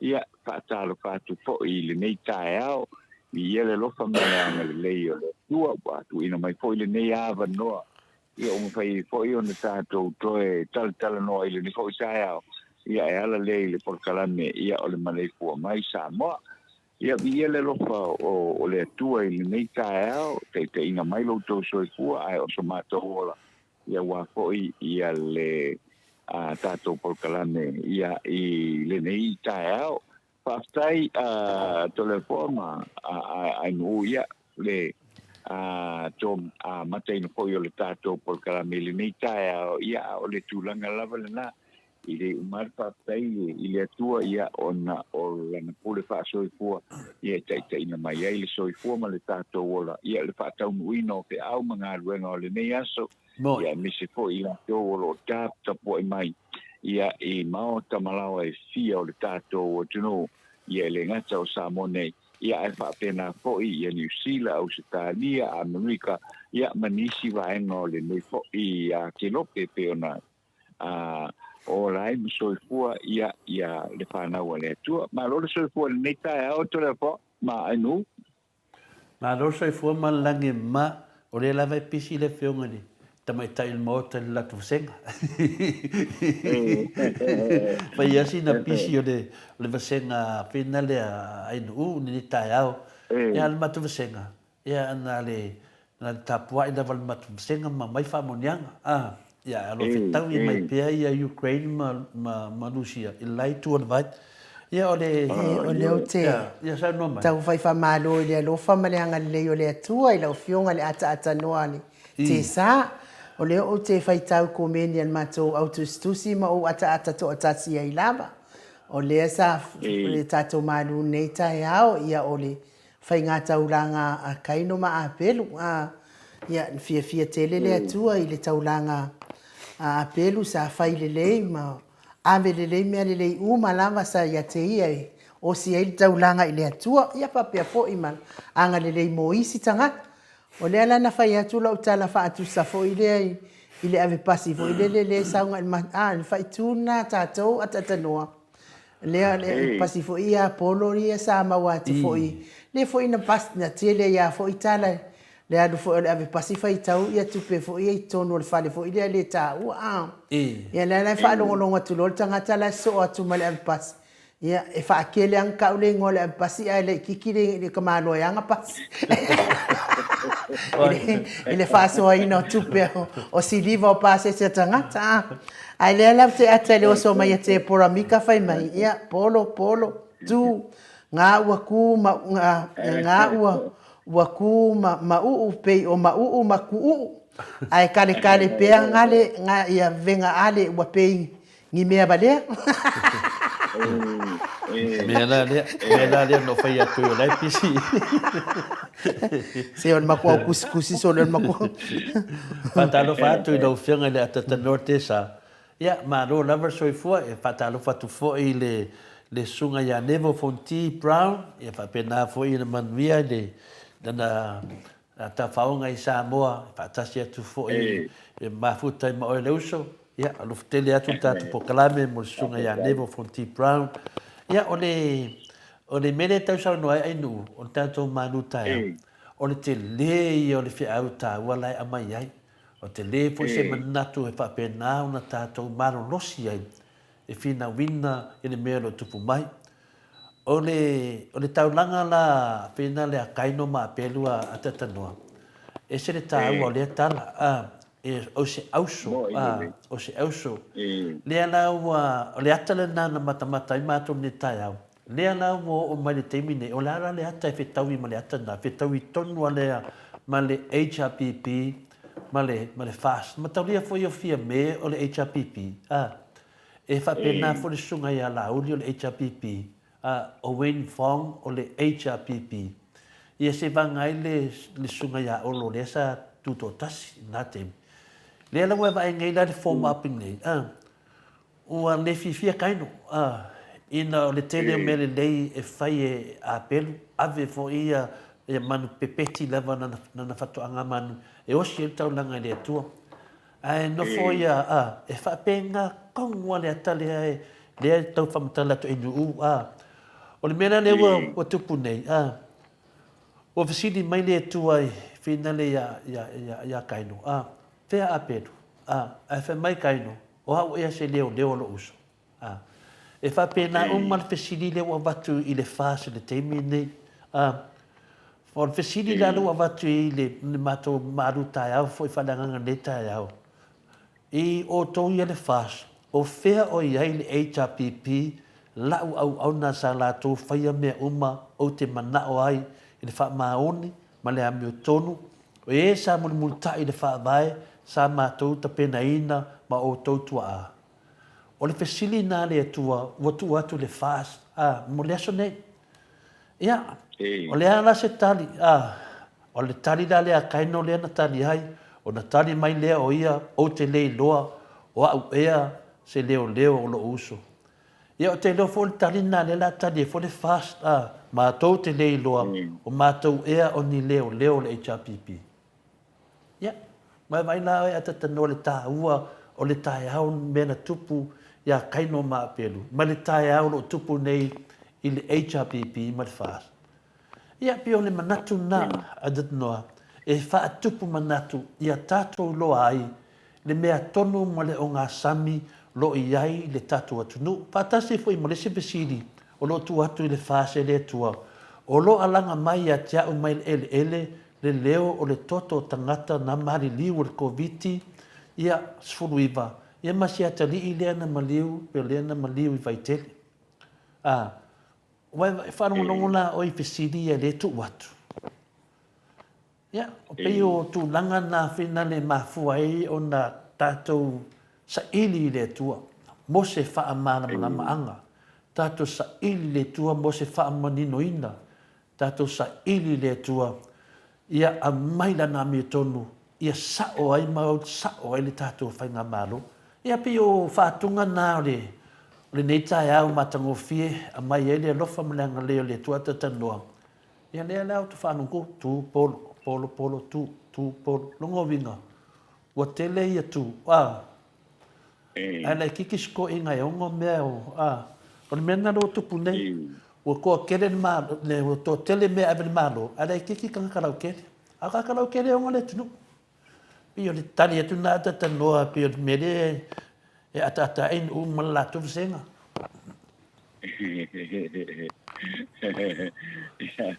yeah malo ko ile le ko chai ao wai ko se la ko ta tu fa winga Moi. Ia o me na sani ona tula mai tonu le so kuanga pe ona pe ona tato yai pe ona tato yai au le o te ma what happened o le ale me utupu pe fa pe po ile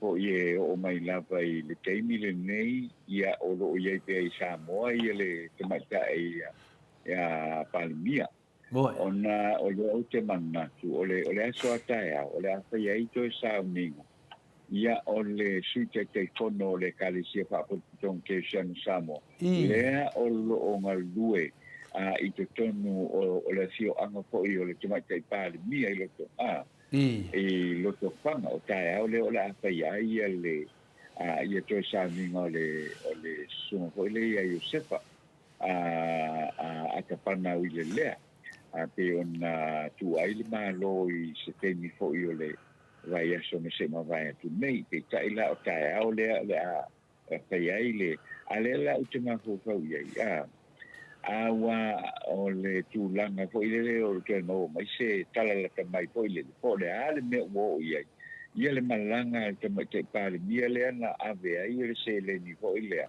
e te tongi ai le va lele e ave ese tu ai Samoa e ave ama i New Zealand ole ala tūlanga po wo iai le mena wale tātou te iloa umala e o mai la vai eso le nei o le lava o le ile ke mal to mate to no tato no o le o umana ona fa ai lo mai ile tūlanga po ile le Whanatinati.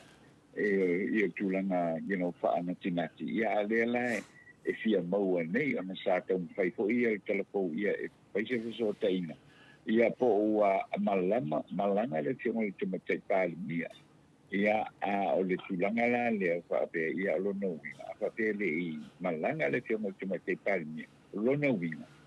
O le alava la e a po i o le a waitai au i le o le a waitai au po i le pale la usinga po i o le whionga le suite te kono le kalisia whape tong ke usiano Samoa. E la malesi fesili tole ko e so mai na whapea la ualea whapea ele malanga o lona winga. Awa ale malanga e te tauna iei o ile i toi sa mingo o le whionga le suite te fon. Ia a le sa ave ile amatanga o ngi vai aso tūlanga ho ile le ave i New Zealand i se tūlanga ho ile le wha tope.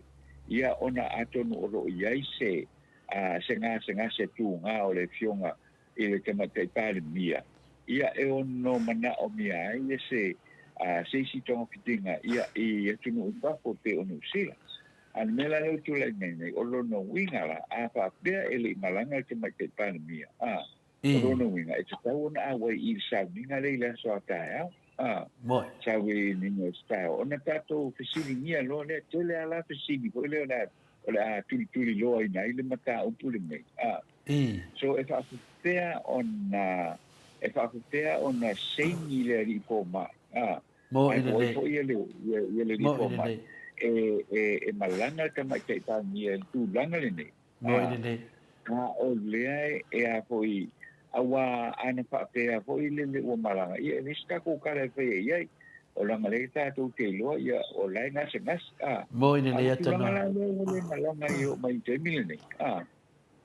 Ona tātou whapea lo le. O lai la le recommendation ale ko mai le ana kai e te tauna ave te tūlanga whapope tope i o e sa i ngā tonga piting. Mo i le O le ure atu. O le lava tātou te tilo ia i o lo wha taunuina lava i tofi matiu te o le whionga te mate pālmia. O pe o vesili nato le po tūlai mai. Po tūlai mai i le teimile nei. E pe tūlanga whape nato le po le e a po i e tau vesili nia ai le mata upuli nei. Ia ili ne po i vai ngole o le a po i. Nei po i vai ngole tae au a tole po. Malo le sau noa ata noa. Ia a o le Italia te foi le whionga ta pao whaatina ia tole fo. Whaftai awa e toi au mai el mata upulea. Ona o le safsidi e le mato o tustusi anafi. Ana nafi e le malama. E le fia o le winga o le ano tonu o le fisidi e le mato o tustusi. E le fia mana o mia po le ana ngase e tamai tai pare mia. O lai fia malama pe ua au mai la le tupe lea e le talsanga ina e a mai whaanatinati ai. Pe o le tūlanga i se leni lea po o le tūlanga na ia lea laua e toi mai manino nei tai au. Ua tātou vava aila ia i le popole le mamalo le atunu. Le ai lava masitau popole lava o le palemia malana whai ngā malo le mamalo Samoa. I le matitiva le ai matitiva ai ma le tele o tene fa le tonu o le anga I mai o le tamau ai nga ia fai ala to o la lava I malo lo si o ia ka masangi ngi vadere kaunga ka I le am e fe wa I vadere ia o mai fa tasi ai ma le mamalo le atunu ia o mea umalava e fai lunga o le alo lofa le ai ma se nga lofa o ia wa mai ngai fo ia lesi ming sky e nga va le fa piko ala sau ai o le shopping center o au kilang ia se va ai le po me na I lo ai o se fai nga ma lo le alo lofa le I ku ai nga fai nga ma lo ia ai man moni ia o ia na ngona o tau te popole se o lai sila le atua Paule mea a wale fa nga ina le tupe toi ave le tupe malo I te ton ai le fa pe o le mai fa ka ki ia la ia le se io ai le taimi o le asa oi sa oi lo le o ia I se o le ai afu o le mea pitsini mfainta tele e o na afu na itangata o lo tinga ina e usum fainga duenga I malile ia so uma ata noma tionga tapa fasina telefo mahalo one tu si mai tu I fatu sua masi fa mai fa talo fatu de pa ia man malu le fisa fa salau le tio o lea ua o tali tonu ina ua o vaai I nei I Samoa tātou atunu ua matua ova le taungata o le soifuanga ua wha atonu ina le tau o le soifuanga ia o moni mauna ia mato vasenga I te fuiua moni mau mai e fo I le sunga ia tui whapenana moni mau mai e lungo le tatu vasenga atatanoa o le sili ana fia fuina le me sili ale te fio I Samoa ma le te nofu I Samoa wa ana fa pe ne te le no foi Samoa te no pe te le ala I Samoa o ko se fenga kanka ko kama fai e fa amana malama le mata pu nei ya wala le ye ala o fianga I Samoa o lo manino ai tato fa tatano ngai ni me ye le tu pu nei le la wa o tu si mai nei tu I fatu a sua mas fa mamma foi o fa to ruina ya fa penana mo moli to pele fa tai le tu mal fa malo ata tanoa e tu sa mal au nanga lo fa penana e fe pe o le wa sa no tonu le fatu o le mata upu le o le fatu tonu ana sa fa tali e se to titi ne be no va se le ala wa sa no tonu lava o te le tala noa na le tupe ata tanoa o te tala noa na le isu lea o le fo mai na ia sangiinga ia le tūlanga lea ua saua I tua le fesoasoani o le kapeneta ia po le palemene foi po le mahalo Samoa e papenana ave e tamaita e palemia I se tūlanga whaanatinati ono le soifua maloloina lea lawa e tanoa tonu lava I le mea o mena o nei au se tālia o te ruatu loa ma le pepa na watu e fo mai e le kauria po hafo ringa mai ia taita ngā re fia kilo lava le kampangi markeis aise e kusa pe ke fea kul kampangi o le wo marosi a wo popole fo le pepa mai o le wo o wala mangi le kai au a fai e kusi fo mai e ke mai ngei ma kai au ma kalaku kai au e kusa pe ke marosi kai au te tanoa e le o le kula fongo e nga fai ia kula va le pole o le wo marosi ava I le wo marosi fi fai nga venga e fai mai ia le ai e follow la le pepa le fai na wa sengi le ri fo mai por ka mai kai fo mai or ka mai kai pale mia e ka kaunga alu New Zealand ia uma longo winga po angi fa la lave fa le ainga po angi maliu po angi fai poponga sesi lava mea e savali lava I lunga le la farati lava fo mai e le sui sesi or kula fongo e le va pe mana mai for kai au o fa no ku le fa no o nga ala ia le ai a fai wa o le mele wa mai o nga o le man kaunga New Zealand ka mai kai pa le mia ya le ala fua o ku lola la ko kala ngai me ka kupe le ala la wa ye le masal sanu wa kele pe fe me senga I nu e fe sili mai me ka se de ya o le ana me ala fai a fai na kokongi a o le whawhenga renga o lau ke mai ata noa. A e mai whawhenga renga o lau ke whewhe wai soloi i ka whao solo Io unga koe, unga kule ka ika mananga wenga. Sole. O le ko kongi o i o le ke mai. I lungo. Waka kaurang kukuri rai ngale. Lai nanga kaung avet kula ko. Se ngara va ve me le mano fa makalanga o le mako vesenga. Io le na le fetu no fa matalanga tano. Ne wa e sa no tono le faku o ka u o me ngi o fo mai. Fai wa sengi fo mai e ka kaunga nga alu ka ko ka ipale mia fa anga kingaki wa pasi mai nunga ka pengeka wa ka kaulonga yo ka kaulonga ai fai o se excuse finga nga fa apea e ka kau ia maua mai ai se mea ia o le mea langa e kaulonga sui le ka ua nga o le iai o le opposition ko kongo le mengi o le whainga malo te tanoa e fesiri ngia na le mea lea o i foi wa fisili ngia e foi ma fo mai le la fisili ngia o fisili ngia la i pe ia che mai fainga e sengi no winga mai fainga ku langa le nge la menga e sengi ia o fena le mesidi ia fa kaya ta no le koe fa malam la mainga ia na ku o ki o faiva lo filima ka po ia ku lava ma tolo no fi fafo ia se su ela pe a wari ka mai ka pare mia le langa le fai fi au le lo mo ngi fam talanga o ia na sa fai el fato tonga la lo le fari ia al fai fi au foi ia tu lo lava le ia o fenga nga le a fia me o la tu ala fanga o le na o le ra fe tau ngai me ke kele ngai o fe la o ia le amio o fea o ia le mio tonu ta oto le mio tonu le tua ya ke mila ngai ko sa wi fa punga ia sa ta to fa longo le mtanga wa sa pasui mo me ma ta tano ya fa tai tele la vo se mna fa ta va ana tu sa pe na sa wanga tano ya si la wa tu arko le Italia la wai fai mai ta lo fa to le fo o le tulanga winga le ngasinga o tamai tai palemia o la utala iai i le mta upulea e lele mai le langi le tau i o mea le tonu. Ia, o te whaelua ina le saunoanga white. Ua kua kele nei tangata mātutua o lo fia maua le avanoa lea.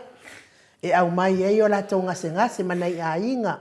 Fia maua le avanoa lea e kongi ei en maa lor. Va alele lea se i kope mai New Zealand ia ngase ai le mawhai.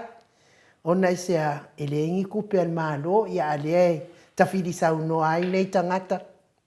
Ia, o mane el fina ngalo na o mele tau tue e atu a pena inu o langona o mana lo tutupu nei pe sa noanga vasenga inu o langona na lo tutupu ia a le mele ta to fata tani ia tu atu ia tatanoa ia o ia lavalo a firma papa au samo ia e se tato va aila po ai la ia mio tono le tua po i de formai po il capeneta po il tamaitai panemia ia a vai la e tate vai atu ele ai ia mo to fa mausania ia soli fa vai ma soli tu la fon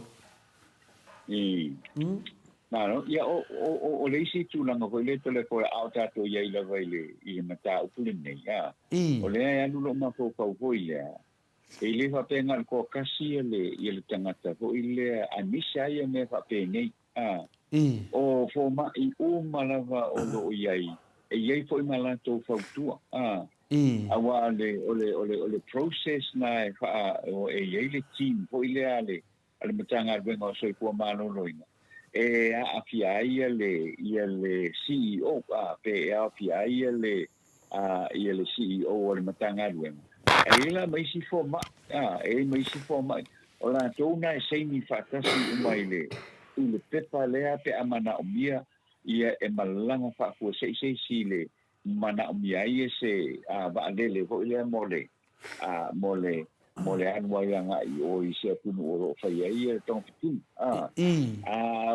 lo no winga la fa pe la le tulanga le o yo nei o lo no winga wa o te langona pe tasi lu to fa pe lima fo ia fo ma i fa ia fa i unga le o le team ale la te fa ia fa i unga le in conjunction with male matanga winga o le ko yo le o le soifua malōlōina ma le minista o le matagaluega o le soifua malōlōina o lona uiga la e complicit uma lava la ia i latou nei i le fa'ai'uga lea e ave le fioga le tamaʻitaʻi palemia i o i niusila e mana'o mia ai ia le afoitotogi o le va'alele ia o laga alauni o lana alauni e a fo'i e a fo'i tauana fai ia a lea la ua o le uiga lo'o tala fo'i le complicit pe to'ofia lava le tim lea o latou uma lava e ki'eki'e i o latou luga ia le fa'aletonu lenei pe a fa'apea fo'i lele e alualu le a fo'i au apea awa alona winga e te tau ona toe a ngai le a fa'apea ua fa'apea le fioga le tamaʻitaʻi palemia e a fo'i o le ua fa'alogokua malosi pei lana e saunoa ai tole fo'i le taeao lenei usa pe koe la koe fa'apea mai ua e malosi e tumau pea le opinion fo'i lea le team lea e team lea na fai ona Maleifua i oe mai tonu o Samoa especially lava e te le seleni lea o le a fa'a wa aeru ni le wa'alele masani fo'i lea commercial flights e masalo pe e lua afe tāla e ke alu ai ai le o le ono se pulu afe tāla lea e mo mia i tuenga tonga pitinga nei a ki tongi ele e le a fo'i ele malo pe tulanga na le uke mafau ia i le consequence o le a fo'i o le mataupu le nei e te taula o na toe tilo lele ia mai maua pe anu whai pe anu whapea mwhainga e video i le whanamai tala no e ai mwhapea mai e mo i le mele uku awa i le mwhai fo i le mwhainga na whaalau e tele mai e fōma i le vaenga lea ia pe e a fo i pe ua toe manuia i le fionga i le tamaʻitaʻi palemia leu tala ngoma e tu e se foi ana mataupu le langa o le tamaʻitaʻi palemia ia sa o le sa avea ia i fo'i a le suga fo'i le ia Iosefa uile lea ia ma faufeʻau ale a fo'i a le latou afio'aga ia o te logo o le faigatā la le mea ua lo'o matau lo'o mataʻituiga uma lava e a fo'i e tagata o isi o lo popole fo'i lele ia nou pe o iai nisi a wai po ai o le ai o i le teimi o te sauniga o le fioga i le taʻitaʻipono ia matulaga uma falava ia nou fa'apena ae ua na o le fioga i le tamaʻitaʻi palemia o lo'o iai ia le lona ia fa'alogona ia pe tatau pe a fo'i i le tulaga lea fo'i lele pe alu pe lea ia pe la tulaga tonu ana tole fo le ua mai foi le mataupu lenei na tatou iloa e fo'i lea e fa'afefea laga pai le recommendation e Maleifua ia le toga o tamaʻitaʻi palemia fa'apea le ialu le tatou te iloa ma tatou mataʻituiga ia o le ano fo'i nei a le tatou te iloa lava ia le fa'amoemoe o mea nei ia ona o le tua fo'i lele i le aso ataeao lea o le afaito e sauniga o le afioga i le sui taʻitaʻifono o le ekalesia auā e tatau a ona iai se fautuaga fa'apea mai ua urgent ua kauga e atu ua tatau ona e atu ia ai le o iai a se tulaga fa'apena o lo'o talosia ia le soifua lau lelei ia ma le soifua malōlōina o le fioga o le tamaʻitaʻi palemia ia o lesi na tulaga e mafai ona i le lagona fa'ale tagata latou ae na o li'i ma tamaʻitaʻi fo'ama'i latou te silofia lelei ia le progress o le soifua fa'aletonu lea o le atula'i mai se tagata e tatau ona ave aga'i fafo e a fo'i fai ai ia togafitiga ia peitai ane o le alava o lo'o silofia le o lo'o ia e tono Samoa so o le ala le point na po'ina fa'apea ai lo ave lo'o i niusila i se taimi fa'alavelaga ia te silafia fo'i atanoa te sa e leai lava se mea lilo i le fa'alia atanoa o le sa au mai nei le mea nai e te saunoa mai ai mai le foma'i ia ai tupu mai loa le mea la lava silafia le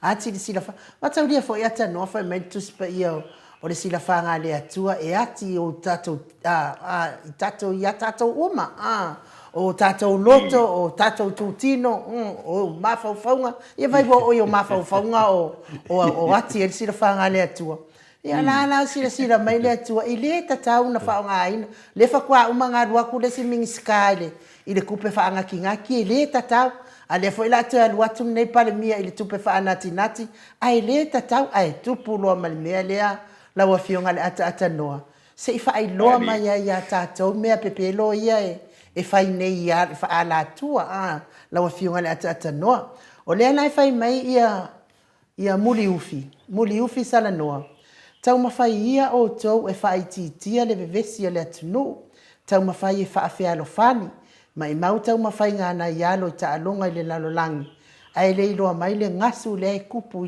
i le loko i whare ia e sa o le lei lava muli ufi o le mea tonu lava lea o lea e whai le muli ufi e sa o le lei a muli ufi o le mea tonu lava lea o lea tātou te whaia e whaai loa pea le pepelo e le mawhai na tātou nā tia le pepelo lea e whawhanga i le whai ngā mālo lea le mamalo le atunu se ilonga lava watu o le whai ngā mālo lea le pepelo so ia le pepelo ina le mamalo le atunu e ke sira fia ata noa ke whamangalo ai lo tuanga le ai o mai ke mi ke lo ko fia ia pe o le amatanga le anga wa fia to sina ia fai pure kala pepelo e me ala le ke kai le whai ngā mālo le wa ka lepe ngo file mu o a uma lo tuanga ni sa masania me ala le ke pese ai pe le pepelo me ala le muri ufi ni ai o por caramela to tele o fa le ka o pe le pepelo se ilonga e uma ave ese el pepelo le e fafanga e por caramel nge ele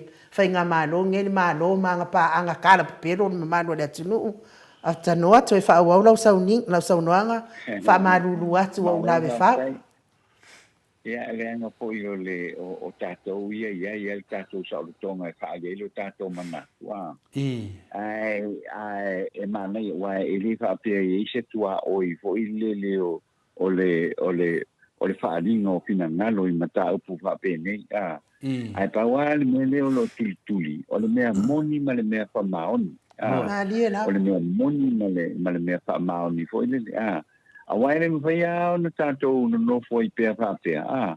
Ai wha wau pea ia me le moni mawha maoni. Koe le tula i mai. Ia i lea teimi ma le teimi o le tātou soi kwanga. E le mwhai foi la o na tineia i lale. Ia i tu ai ngā foi lea o mea ki tupu whapea nei e pe o na ali mai po. E le mwhai la o na i le manatu aia. E le mawhai lao na tau fia i fua mea moni ma le whamaoni e te tau o na whaali. E le mawhai an tau fia i pēr ia me moni e te tau o na whaali. E mawhai fwoi lao na whai e le tātou manatu. E whai e le tātou manatu. And according to le mele ka koke mō li mawina i le aso ma le aso o wha upunga o saunoanga e whai i le aso ma le aso. E le mawhai lao na tātou tilo. I mea fo i lea whaapene ia te ila mwana sao noa ia lau whionga tu lea whaama lau sunga anu whaali mai fo i e se fina ngalo le tātou o tunu e ala mai ia i le porkalami. Ai le mawhai ala na tu ule lea fo i e te taua ana tātou tala noa i le whaamaoni. Awa a tātou te le tala noa lo i le whaamaoni. Ia wa fo i wa malo le fili. Wa malo sa tani ma na fa o so songa ia e ma fu ai ona fa ia pe nei tu langa fa pe nei o le tu langa la ta to te kilo ma ta to ma ta i tuina ia i mea fa pe nei ai le fa pe o se tau ma fa inga voi le tuli au pu se tangata tuli au pu se tangata ia wane i nei fa i lo ina se mea se mea hoi le kako ke ilo umara. O le mea le sao, o le mea le tonu, o le mea le moni. Wa o le porkala mea ia ale Maleifua mai Samoa. E tau ta tala ma tau ma whai ina ia ave e sea. Ia le tau wha se lea o lo whai e tangata o le tātou o tunu. E le whai lao na tātou ave e sea la ia le tātou. O le sea me tāua. O le ia ta tau le nā, a tangata Samoa, e tātou te whesilingi ai, ia mea whapene e tula e mai te tono o le tātou o tunu. So e le whapea la, o le a mai lea whina ngalo hoi lea, e whakaatia, ma le tala no ina o le mata upu. Āranga o le mata upu e tatau. Te le whai ngā mālo le alalangi le nei, ua whaiwhai pakalu a kuhoi le. Ona ole ua tuu le whaatangana ma le awa noa, i tai o le atu no. E ta fili sa o loto ai I lātou, I mea ele moni ma mea ele whaamaon. Ai ole e pe ole tu whaatisinga na ole tātou, ia tatau. Awa ele whapea ole atu lai mai ni mea whapea. Ia ona no foale o supporters ale apoi ale vaenga whaakufai ale HRPP. Ai so ma fai e pea ia apoi ia tātou e lisi vaenga I lisi tu. Lisi ne tawana matua. Ono se 45% o le atunu tangata palota. Na palota ile apoi le HRPP. Tolu 5% o tangata na palota. Ia ile whatuatua ile tua Samoa tas. E le whapea la o le kako kilo kupe me whapene. Ona tātou whapea lea. Le kuia ngā me o pisa fo ye. Le ai. Kako e turi la me tonu ma le whainesa. So se issue la vai e tula I mai te tonu le tātou malo. Le anga o le tātou malo, o le malo o tangata Samoa. E le whapea o le whainga malo le HRPP, o le whainga malo le FAST. E le aila, e le se tua oi, ia I le temi e tātou te tautala iloa, ia I le whainga malo a Samoa. E te taupo e me tātou tautala I mea whapea nei e tula e mai a tole a poa. So I lo wala ngā e pefa ana o whanau longo atu I nisi o porkalamele I ona tu atu. O lo iai le mea ko ile e kalangoa lo I se mea ko ile e whapea o le ukalangoa I mea o lo tupu mai a o whangasoro le whainga malo le pas. Ia kau ke turi mai lo le o a ko I o tangata e lango le whainga malo le pas. Le iso le au ko ke kalangoa I le mea ngā, I le skofe au kalangoa I le mea ngā o ile ai. E iai, ia le maso fo iai a tastau. E tala noa I mea whapene, e tala noa I mea whapene.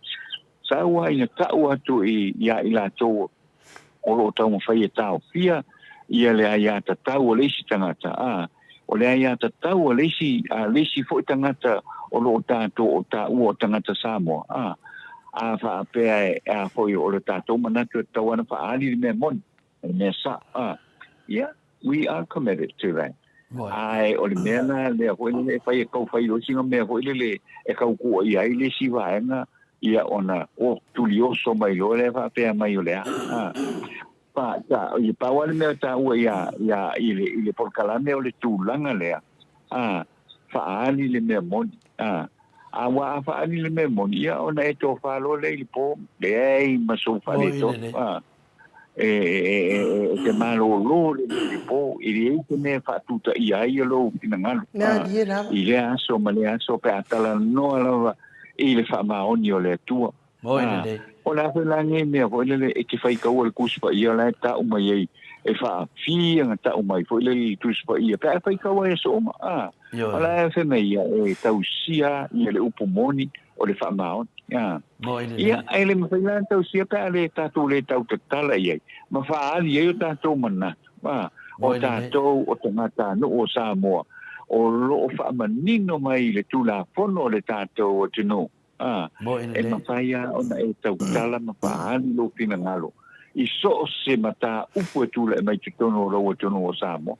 So le mawhaila le si waenga o na tau mawhai ko le e whaakuka ia le tau po le lo ia tātou I mata upu whapene ia tole poma anu. Mo le ma ne tele pe o le pe ia whena sa noanga enu e ma le manatu fo I la tu vifsena le moni le ma fa maoni ia o le manatu le na mai le sunga ia muniu ia o lo na sa lo tonga a tatanoa e fina faali foi lo na manatu le fo mai na fautuanga ona le bava ai ia ai masalo ele o mau e muniu file le nganga o le tato tanoanga o le fa au fiufi Ia masalo e ne mamlama fu e muri ofi i le tūranga lea o le sori whaavae sori tū la fono. Masalo fo e ne mamlama i muri ofi i le nganga le maru tai au ne tai au. Le fasile le tua ia kai no po fe apet. O tūranga la le tupu mai temi nei. E hau ngai e tele mele o le tato o tartara noa nai le tai au mena tupu mai le whionga pa ia le tua.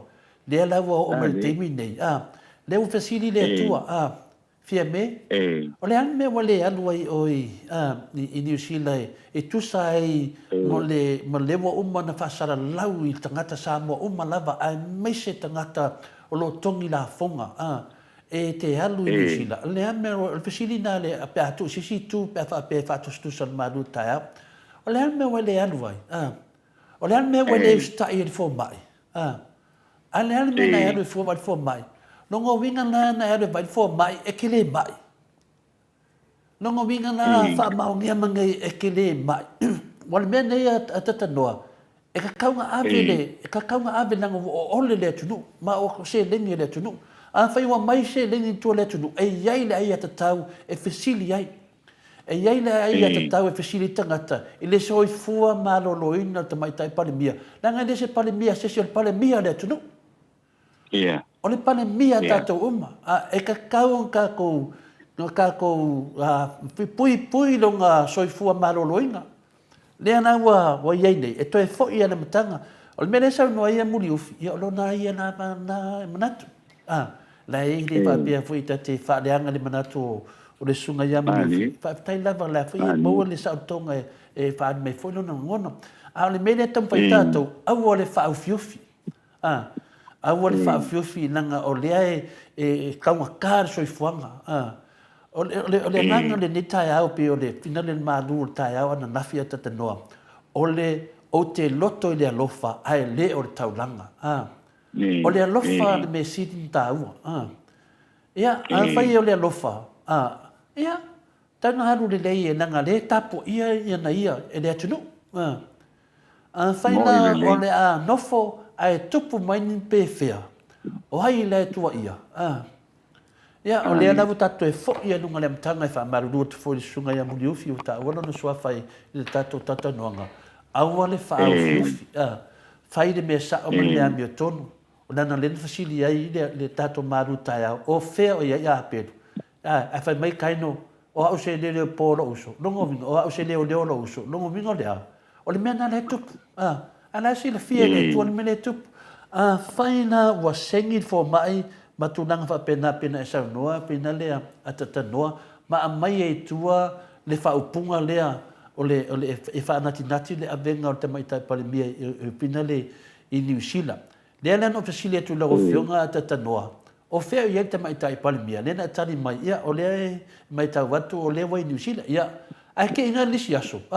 Ai saunga o lea i Mau Samoa. O nga fere lei mai lo leo miro le faso mai. O la isa morka mai kai palemia.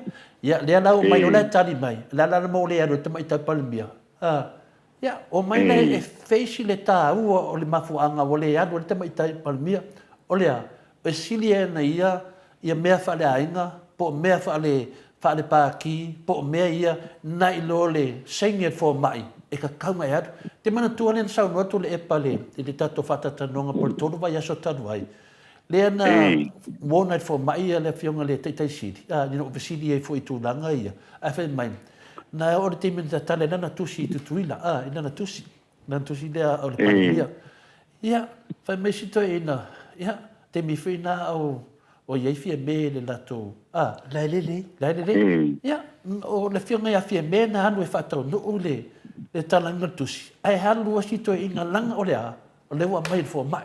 O le fomo mo le e le sili e tu lava i le fionga te sili e tu le epa e sesi a mea le wa mai le whatonunga le ma le whautuanga mai fo mai o oe e te tau ona ia na sili e tu le epa ni ana tusi le fionga le atokta tu le epa ni ana tusi na sili le ai la ia tangata na whai mona sui ia le fionga ia fia me e te tau lana nofo ia sesi e sui a fia me i me whapene ai he e sa le tau foi no foi le manu Samoa e le toa Samoa e tau na anu New Zealand ai le ia e sui palemia mana to e fia ngai ma le o le wa ia le O mea nei, mea la nei, e ka kaunga mai lunga enough is enough atanoa, o ka kaunga mai lunga.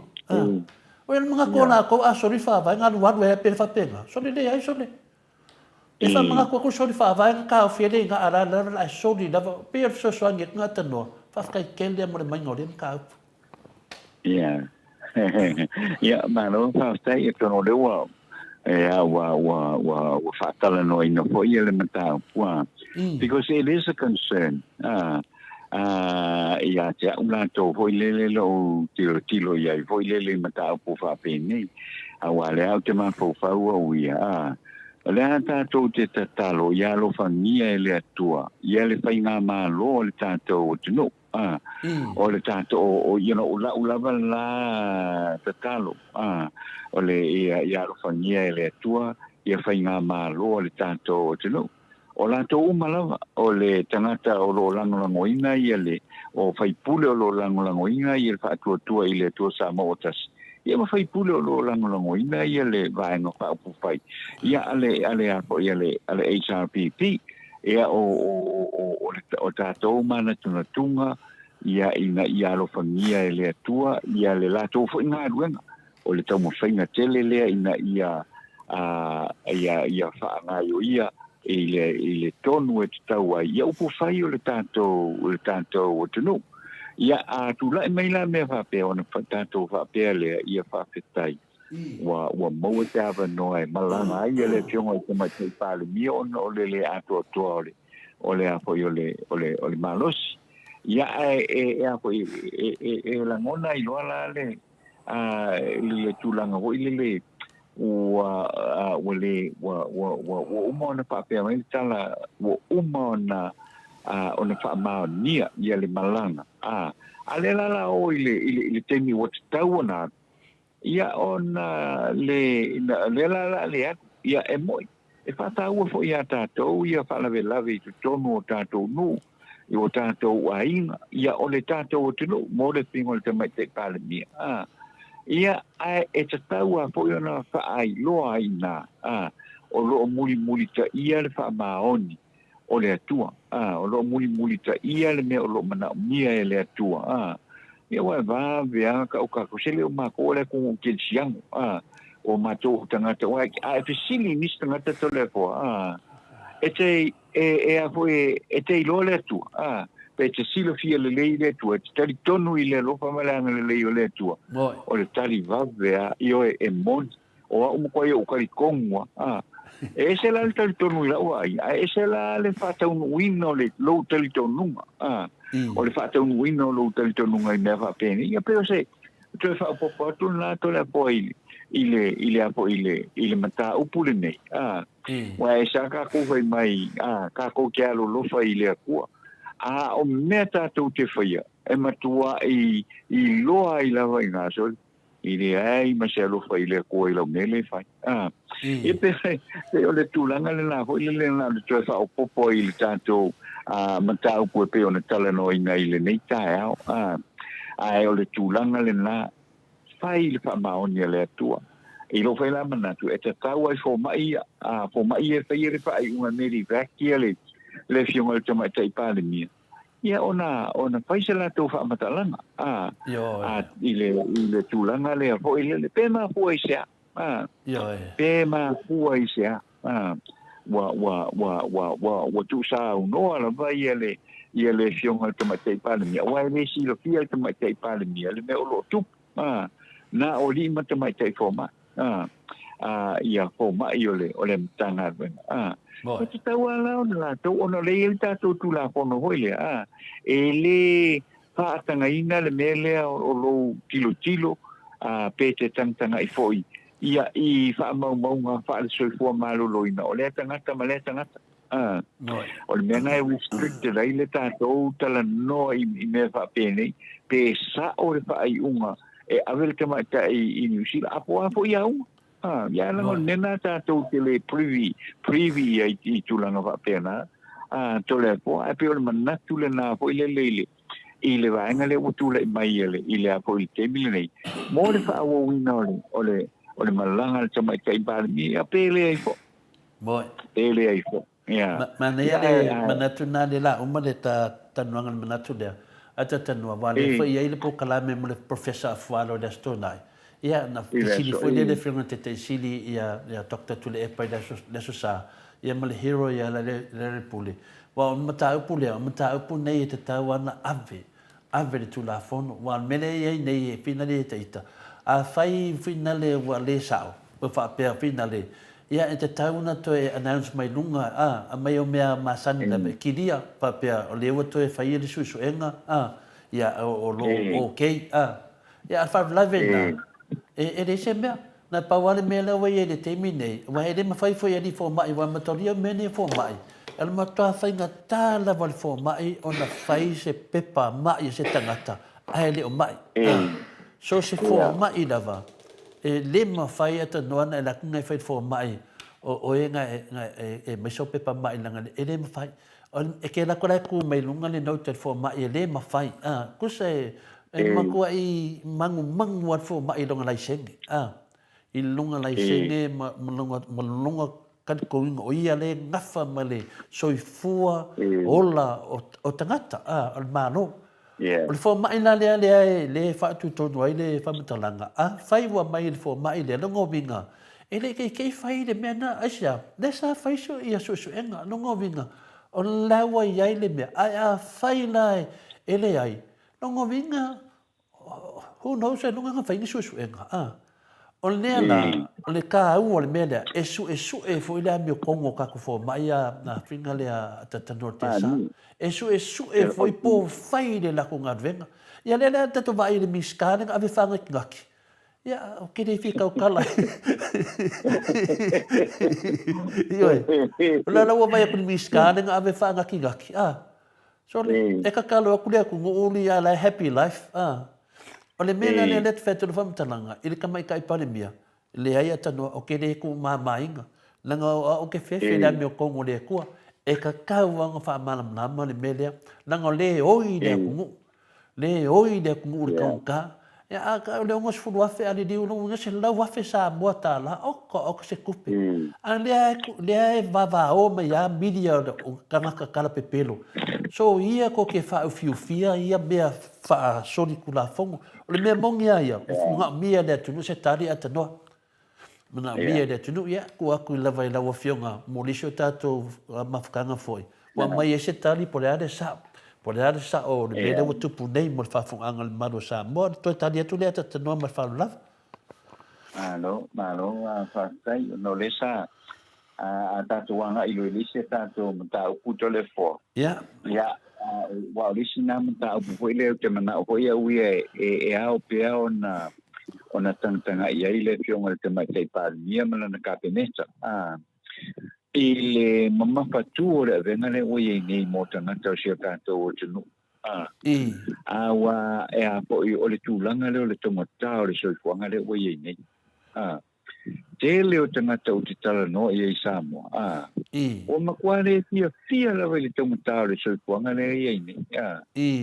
Ile tura. Ia no walwanga fa kaula o pongale e fia mau po ile se angiang siang po ile se tau fa mangongi ai ma testi ai ile a po ia le miki wa ho ile ia se me pe ale siang le miki ia ona kona soli ka la li masulu lang yang kasi o fa kula po penga venga wang yang se lima ko sa mai le ai alo ai fa le ngal luang yang kasi luang yang kangaka longo o lu ka la lang yang ko ya ko ka la li masulu lang yang ai ko lu ka la pe a luang yang o le mesa yo tengo fo lo ka ikama kama fo e ma fa fetuna o aso ia ko luang yang ya masalo pe o le lima suseng ia ale wo o ka la li masulu lang yang kasi yo tu lang na fa no ai ko ia pe o no pe ya tu fo ile so na ma o le tau o le niu se fulu ka la le niu le niu foi le sa wa fa ka ma ke dua kala ale o se fulu ka la ola so ia ho le mo fa pe o sa wa vatu ia le wa avea le kaua le ai po Rusia ma Ukraine wa avea le na Maleifua anga mala wa ka ia le soifua ale ka ko pelo it's not possible ile mele na po ile it's impossible le CEO le tau le soifua just because na ka ser ka wale pa Ukraine ma Rusia ale wa fa ngana is an excuse ila to lo faia o pai fa lo matuna uma fa pena ona ese ai le tau mapa ese le tau o nanga ese le tau fo ile le pela lo faia tu o le anyang kala ni masku ngene ai lo singi la po o pa kuile o no follow o pa pe lo no a fa pe lo winga fa pe fa lo mi yo lo winga nga le a fo yo le a fo pe waka yangi pe kasi a fo fa nga ile so kasi fa ye lo to mo sta pa ye lo ku tu na le man wil na lo ye ta to no Samoa ile teni ne ya man to fo wa fa iti tia tu pe mawale malo ona na tu la ia tu lo ia le pa na malo no foloma ese luas fulpa senele tau o ona fa fetaila ye lenga fa ia le po ile mele na au kilo uma kwa I cancel uma le mele na ina o ile mawudunga le o ye ni le tau le soifanga le tanto o tunu e mo ia la u fa sa o ina la luata la po ile luas fulpa senele le tau o le tau ile tau lo power ile tau lo vai ile tau au nanga uma fa pena ana lo sawa ile falo o se furu kara ia o ki a kole saving le na kom fai lo no winga ole ai a to le na me il o falo no anga le na to le a le o lo ia ona e tin kilo lo le o le tin kilo lo le wa nga I mai ia nai matua wa o nga le fa na ile nei tausa o le vevesi solo le ia o le tausu e nga vo ile o fua o ia ma sa asona na fi tau ia ma sa tasi ko te mali e ma sangi e mai o fe me a fio ia le fio mai ia le ma te o tu male lo matua ko ile lu se ia ko se tau tilo o le ale ka ko ile o api o me a onga ma me fa pena au fa ko fa fe ia o fua o mai o fua o ngai la ko o fua o ngai o le lima kausanga ka luai an mau fa na ona ka mai o ma ko ma ka kia ka le se puanga le mo ia atano ma ko solo ngai ono se la tala ile vai solo tongi ia ona ma faile o ngai a fodinga ia le tulanga o le mele o ia mo ina ya va pe o sana se la us punta la lo tongi vai ia atu lo male pa tu se le tau le se fuanga le o ia solo ngai o se la uta la lo tongi vai ia fa to ana fatia mo ina pe na mai ele na tu foi le ta lo fantato o tunu mo ina le ta to lo wale foi lo tilo o lo faiama fa kala no foi nisi ia o le au popoto ina tau tupe foi le ta to tunu and o le na tu la to there is a recession coming in Samoa le tulanga foi le wa tele me ai te tongi tele me ai fai ala ititi ia le tupe o lo mawailewa yaso malewa yaso lo no winga o faiti tia fo ia le aonga o le tala Samoa pe ona masania ia pe fata o ina la o pionga to le fo ia sina tau fa mala manga le na ia o le tilo ia ile soi fuanga I te tonu o le apo I o le apo tanto o tunu whereas o tunu I fa fo ia o tau ia New Zealand matulanga fa pena si lunga le tau le soipuanga ile tilo ia le malo ma le fainga malo ona tau fai no le fai nisi awala fo ile le na ia pa ITTI ia le a fia o tangata lau tele o le tunu ile tau ngata o le soipuanga ia o te langona o le mele ia inga pa walfa pe mai ele anga o le kaua ngus ai fo ia o le kaua Ukraine ma Rusia it doesn't hold anymore ila kilo ye Boleh tala fe ngai le ako ile sa upunga le na o wa tua I fua ile ako ile wa tua I fua ile tau a Rusia ma Ukraine but internal factors me mpaya na tau mpaya na pa so le ma pa tau tai so se fai nga malo tula mai tono o tanto no to le foi le ita o man tano Malo, e sau no e lo fionga le ata no te sa. Ia na ua e sau no umalawa I tūlanga I tau ona iai. Le te mau a ingo se tātou atu no umal tūlanga wa iai le au whiwhatau. Le au whiwhatau wa ima. Ma se tātou mahalo foi. Ia o le foi lai bevesi tau tau le niu. Ia ele le niu a umana inu sua vaina maa ona lea. To e aduatu ai ma le meole. Ma le ano makua I lava ke le anga I kula e koro le aso le. I le liu ia o le angiang. I ele se mea. Pe nga anga wha amadongi ai o le. A le anga e te sau no ai tāla. Ali masfuru le tama I mea e tas. Ia, ma ngai ali ki polo le lau ki polo. Fo le ata noa e. Ko e nguki le lei ko kongo lau miki ma. Ko e fo I le mea tuai sa iai. Ia ai. Ma no lava le sau no. O le mea la lea le atatau te tala noa iai. Le au ngana le o le si o tutongi o nei tangata whai ngā luenga le mālo. Ma so se tangata whai ngā luenga. Ia nai lo le mea lea o le si I atu o le taungata o le aniani ma tūlanga uma. Ia ai tū mau ai pia I le tutongi e tasi. Lea fo I lai vava e o wau mai ai. Ia ka I whau le fast lai. Whai mai ala ko pokalame o I Amerika le au overstayer. Whai mai o le tātou pokalame le kara ia kara pelo.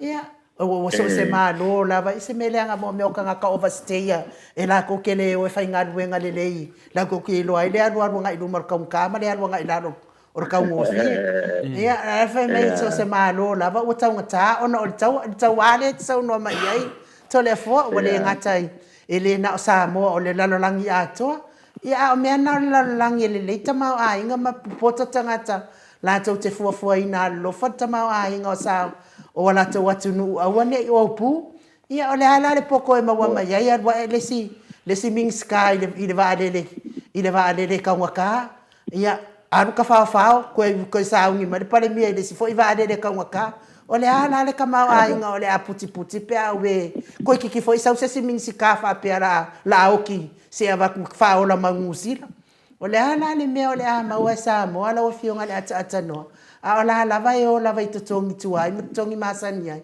Ia o lea fo I lima sifunun wha popo atu nei, benefite tangata matua, ia o lea mea wha avai taimi ai. Ai le whai wha solo atua loa, lua se lau lima sifunu I le. I le ua o tupe lava e lua tuto e sau peini o whai mai ai, le fionga le professor, Dr. Afuano ata noa. Ia o sa wauna ia tau sosoani atu. O le wha sa o atu, wha mataranga le au mea overstay ala e. Sa o ia pekinga e. E overstay ai o Amerika ai fia poko. Ono le tato mtapu, o le tangata o le overstay. Ia, mea ngai le ngai le oso Maleifua lo ke fo le moto sa movi inga le tua. E release kwa ia mea o komika ngai le. E FMI ia luama Samuel. Aua ko ke kaua le pua malafo ai kauma se ia. Ia o lani mea o la se ia o la fua kui kou ai vālea ko ke o lango pāki kala pepero. Ki nganga kala pepero kou a inga ai arua o e luma Samuelu lango le whainga mālo pepero. Ia o kou e sei kou pua pepero. O koe o mai runga maleleanga por karame. Kou mea e o mai o fōringa lo pepero. La wasa. Malo hafea no tulanga le o le fala me la mea le o pasenga le atanua mo so la ma fa o le e ka fai ka wa ku mga kon ma ku pasenga se le pasenga I nu se ka ma fa sala le pasenga le ya sa no ata tanua te sa e te tulanga le fa pe mai o le te o le pua mala wa alanga ile kai mi ka winga na foi na kaule pua malafo ile kai mi foi le wa foi wa mango o lo no wa kai mi wa mango ile pua ile kai mi na le la ka ko ke vai a ku le mango e ka ko la on ka ku fa tala no ina ona fa tala no ina yele apo yele vai ngale ne ya wai o le me ta tau o le me tonu o le me fa maon o ai le fa pe o le fa pe tau fil tala no ina o le me le la ki o mango le po tu la o ma fa pe na ai ta tau o mata upu fa pene fa ma na ko tu le tato tino o le tato saola le na mole ale fa ko fonga le tato tino ia i mata upu fa pene e tu la mai i le taimi male taimi le wa kwa maka la var kausang nga maka mai ai tau sanga le na sem pa tu nei o na ru nunga le tau ngata o le soi fonga le tato o tino ia pea no fai atu mo ta ua mo ia le wanga i fo ten pito i sili atu o na fai ngata ia mo le tato o tunu ho le ta penanga o panau ia mo a onga ole a fo ole ne tausang i la tau ia le tausang a lima e manino ai ta una fa tau le fo onga fo ia ale to telio o a fo o i la tau i alo fa na wele tunu wa to le lima tausang lona winga o te tauna matalona anga ia le mele na lo fu ia e nai matua ale lava le fa so fa fe ona fai ia vili mai i nai yuso matua fa fine le ingu sila i le au se talia o isi atu se so ni mai na onga kamai wale lava tulanga umala fa pena awa e a fia uma le tato tunu i tu inga me fa pene ai misala le tonga talo le soifua awa le ngata o lava ia fa pena ia me ai yo ra wang yang i kala di masu le yang kas o me uma lava na te ma fa ia i le tonga talo le soifua awa tonu le au poto ia le faingo mera ko ile le mo le tonga talo le soifua la to te le la ngona ina foi ia le fa le tonu te le i le tonga tale so fwana le o ye tono ole a foi le tato o tenu ia pe ole o sina fa malo si au lava mole a foi mole tato o tenu atanoa ia le o te o ia ma ngai na uma manam tap o ke le fa no ngo fa pe wo ki se si o le o siangiangi e ola la yang e ola fo le ayang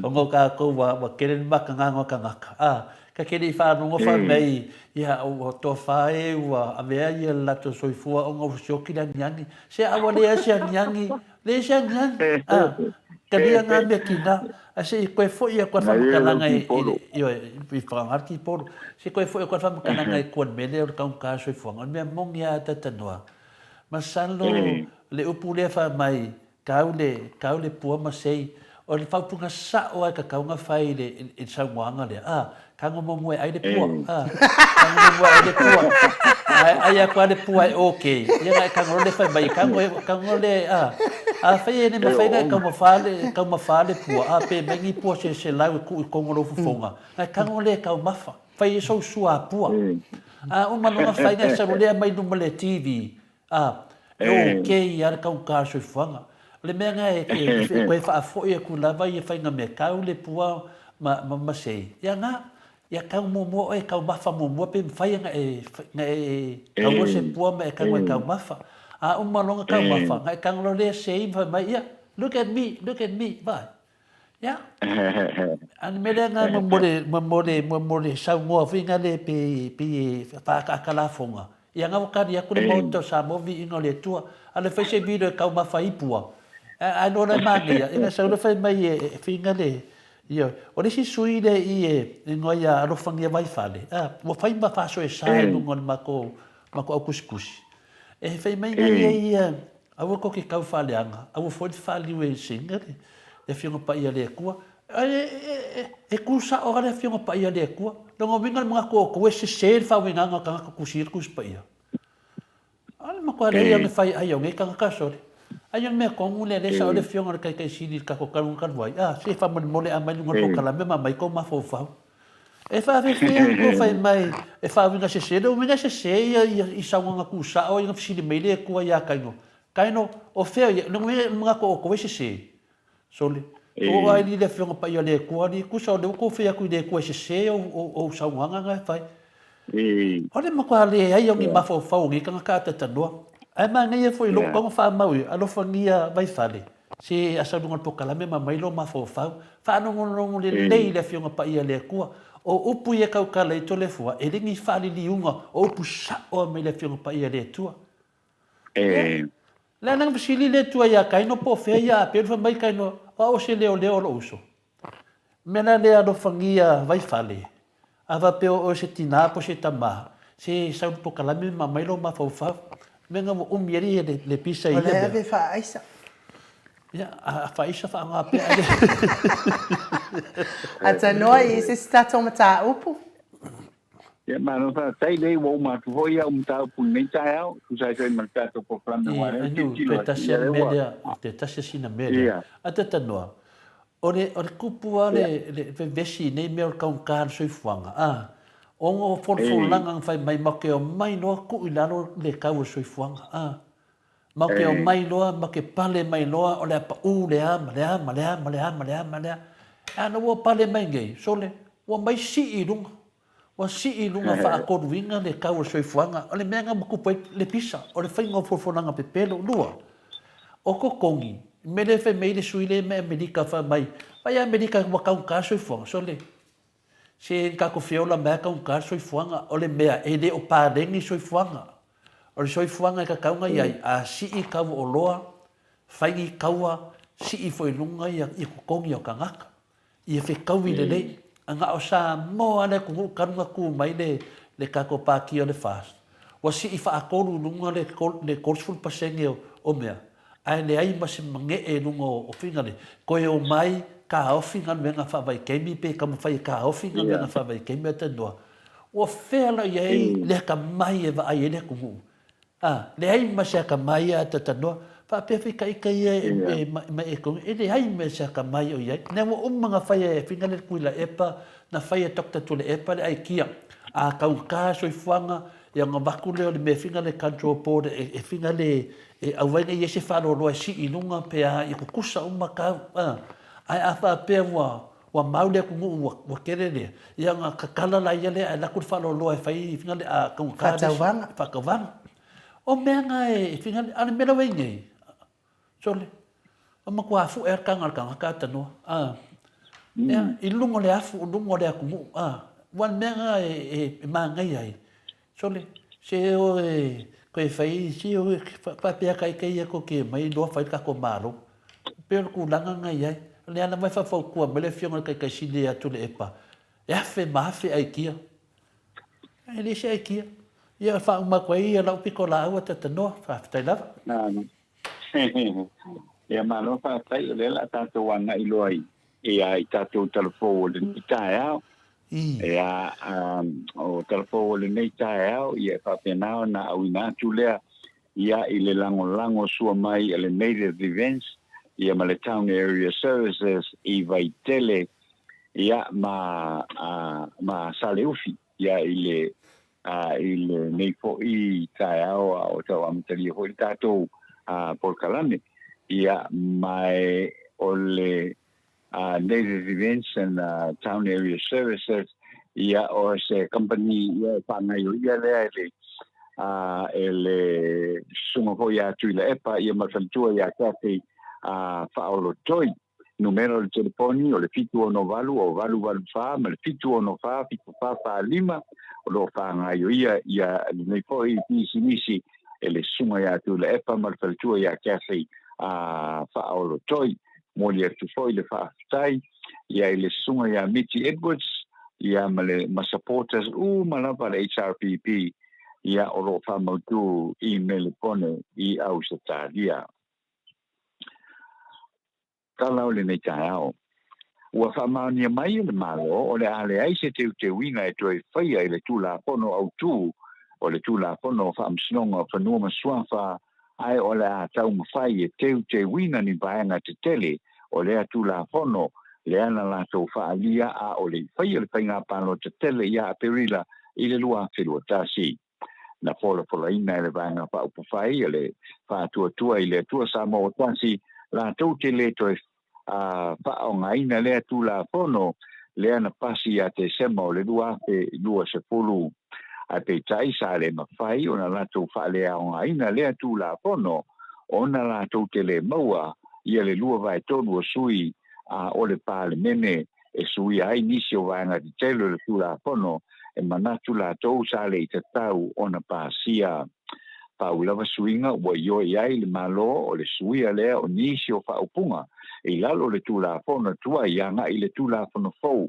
ma le toe whaau popo iai o tūtuunga e tō fia ma whaawhainga luengai nai, le peristene o le whaamsinonga o whanua masuafa, o le toe pāsi ai nei o le tūla pono o whaamsinonga o whanua masuafa, o le amata ai nei, le avea ma le whaamao ni eina o le tūla pono, e le whaamasinonga o whanua masuafa. Ua whaafetaia le komisina o leo o paaulongo i Tino Filipo le fisoasani a nisi o le atunu o taulelea o le fioanga o whangawhau i Savai ona o le fisoasani lea na o foinane i se whaalawelawe tau taawale na lātou a vane nai i se tamai lima tau sanga le matua o a sau le na fia i se whaalawelawe i le mato i lea fioanga mamaliwai i le tamale nei i le whai ungo le vai aso na te nei. Sau noa se tasi o i lātou o le au fisoasani o se tau le lea mai whangawhau sunga ia whalesi tai alofa e lei whai ngōwhia le ngā aduenga i le tau mawhaina e le tau whataina mai o le tino maliu o le na maliu na fia i lea whaalawe le sunga ia tasi polonga tui pea ta ua e le whaamatalanga mai matanga aduenga o leo o lo o tau whaamao popo whaamatalanga o le tamā na tuua lo na aina i le aso tofi na te mei te tai na whatoa maua lo na tino i le aso sā ma whaaketa iai le malosi o le fioanga o whawhau i le ngā duenga la vea ina whaia.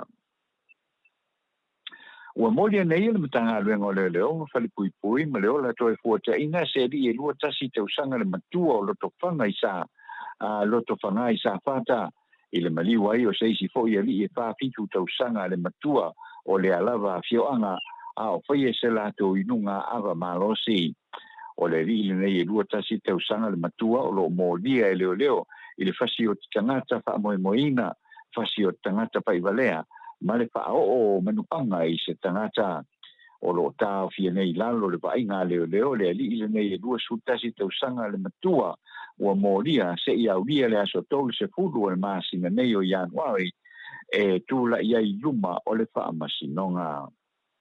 Tala whaiu o le aso atai ao le a whataunu i nai to e sauninga o le sui te teifono le kālesia whaapatotonga ke Usiano Samoa le susunga ia Reverend Josefa atapana ui le lea na maliu nei o lo o i tausia ngā ruenga i le fioanga o loto whanga i ale pata o le tausanga e whipse lau wa walu na urufale ai le fionga i le sui te teifono i le kolisi e whaafaife au i mālua ma muli ane sa to fia ngā lua i le kālesia whaapotonga ke Usiano i le fioanga o loto whanga le sa au o unai e teita ia le rafu māmoia le atua i le a fioanga se ia mai alana tautua i le atua ina ua whaamanawa i le atua lana au o nanga o le fionga i le sui te teifono o le whaifi au fo i lea le kamai tai pālemia fia me na omi mata awha pa meise le atua i le whaletua ma le aina loto wha wau ai meise o le kālesia lautele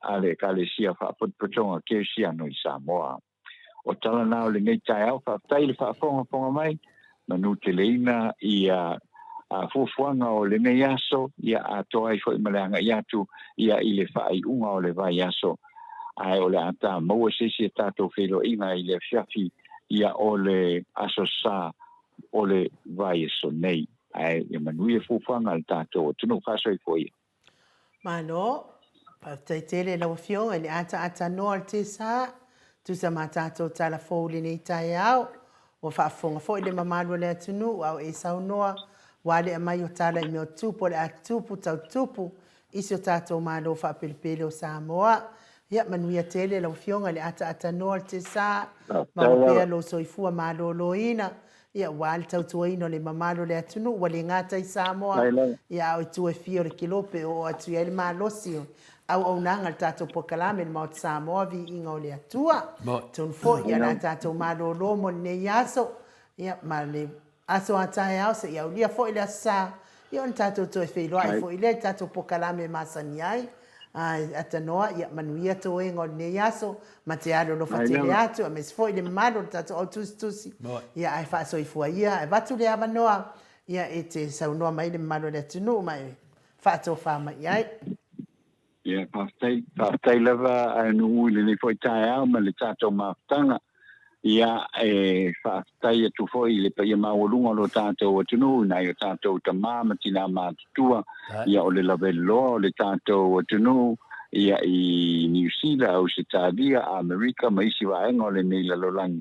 Ia whaatai atu foi ia i lātou lo whaatasi mai lunga o penga ta whailangi le YouTube ma le api o fōringa. Tau nalo fangia le atua, ia le anga iatu o le tātou atunu, i le whai unga foi o le nei wā iaso.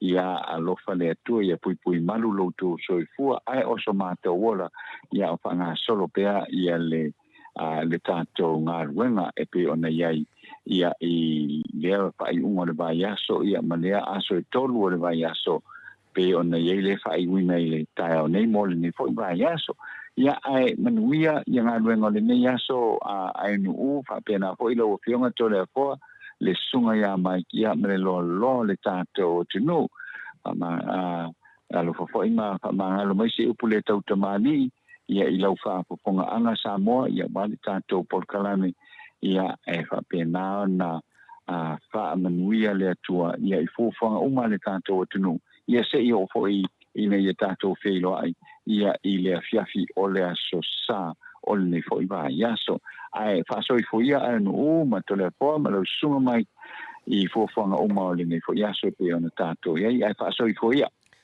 ia atanoa to sfulu mal tasi minuti ona tāleo le tula sfulu sini Australia taton fo i fa i unga na tātou pokalame mo nei tai au mo li fa malo mal fa aftai ni malo le atunu i lungo le api o folinga ai me se fo i lungo le YouTube i le tau fa soa fa alo mai nei tai au me se fo i fa soa ai fa tamali ia tau tusinga ia le atua i mea uma tātou te whaia so se tusi so se tala e mamuru atu i le fofonga ia o loo sisila ma fa fofonga ia le atua manuia lava nei aso i ona fuafuanga whai ma nei vai aso me se fo i mafuta mai o le maro le atunu i tono fale whai ngā ruenga lungo le ala tele le tapua i ngā mātua i maota malawa ia ile anga le lei o le atua mo o tau uma pui tātou uma mai whaingatao le nei vai aso mai se nei aso tātou toi whiloa iai tātou pokalame i le aso tōna i le tāiao le fitu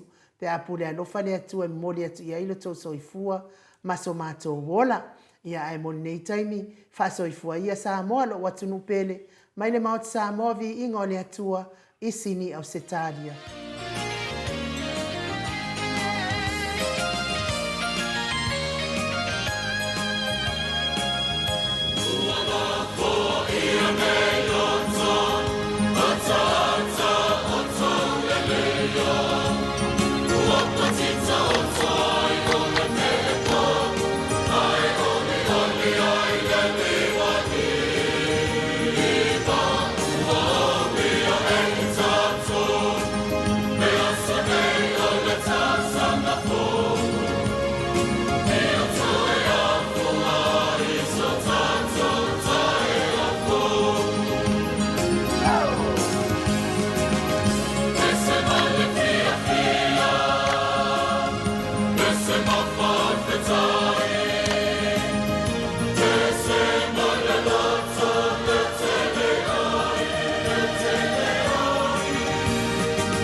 Laisse-moi le dire.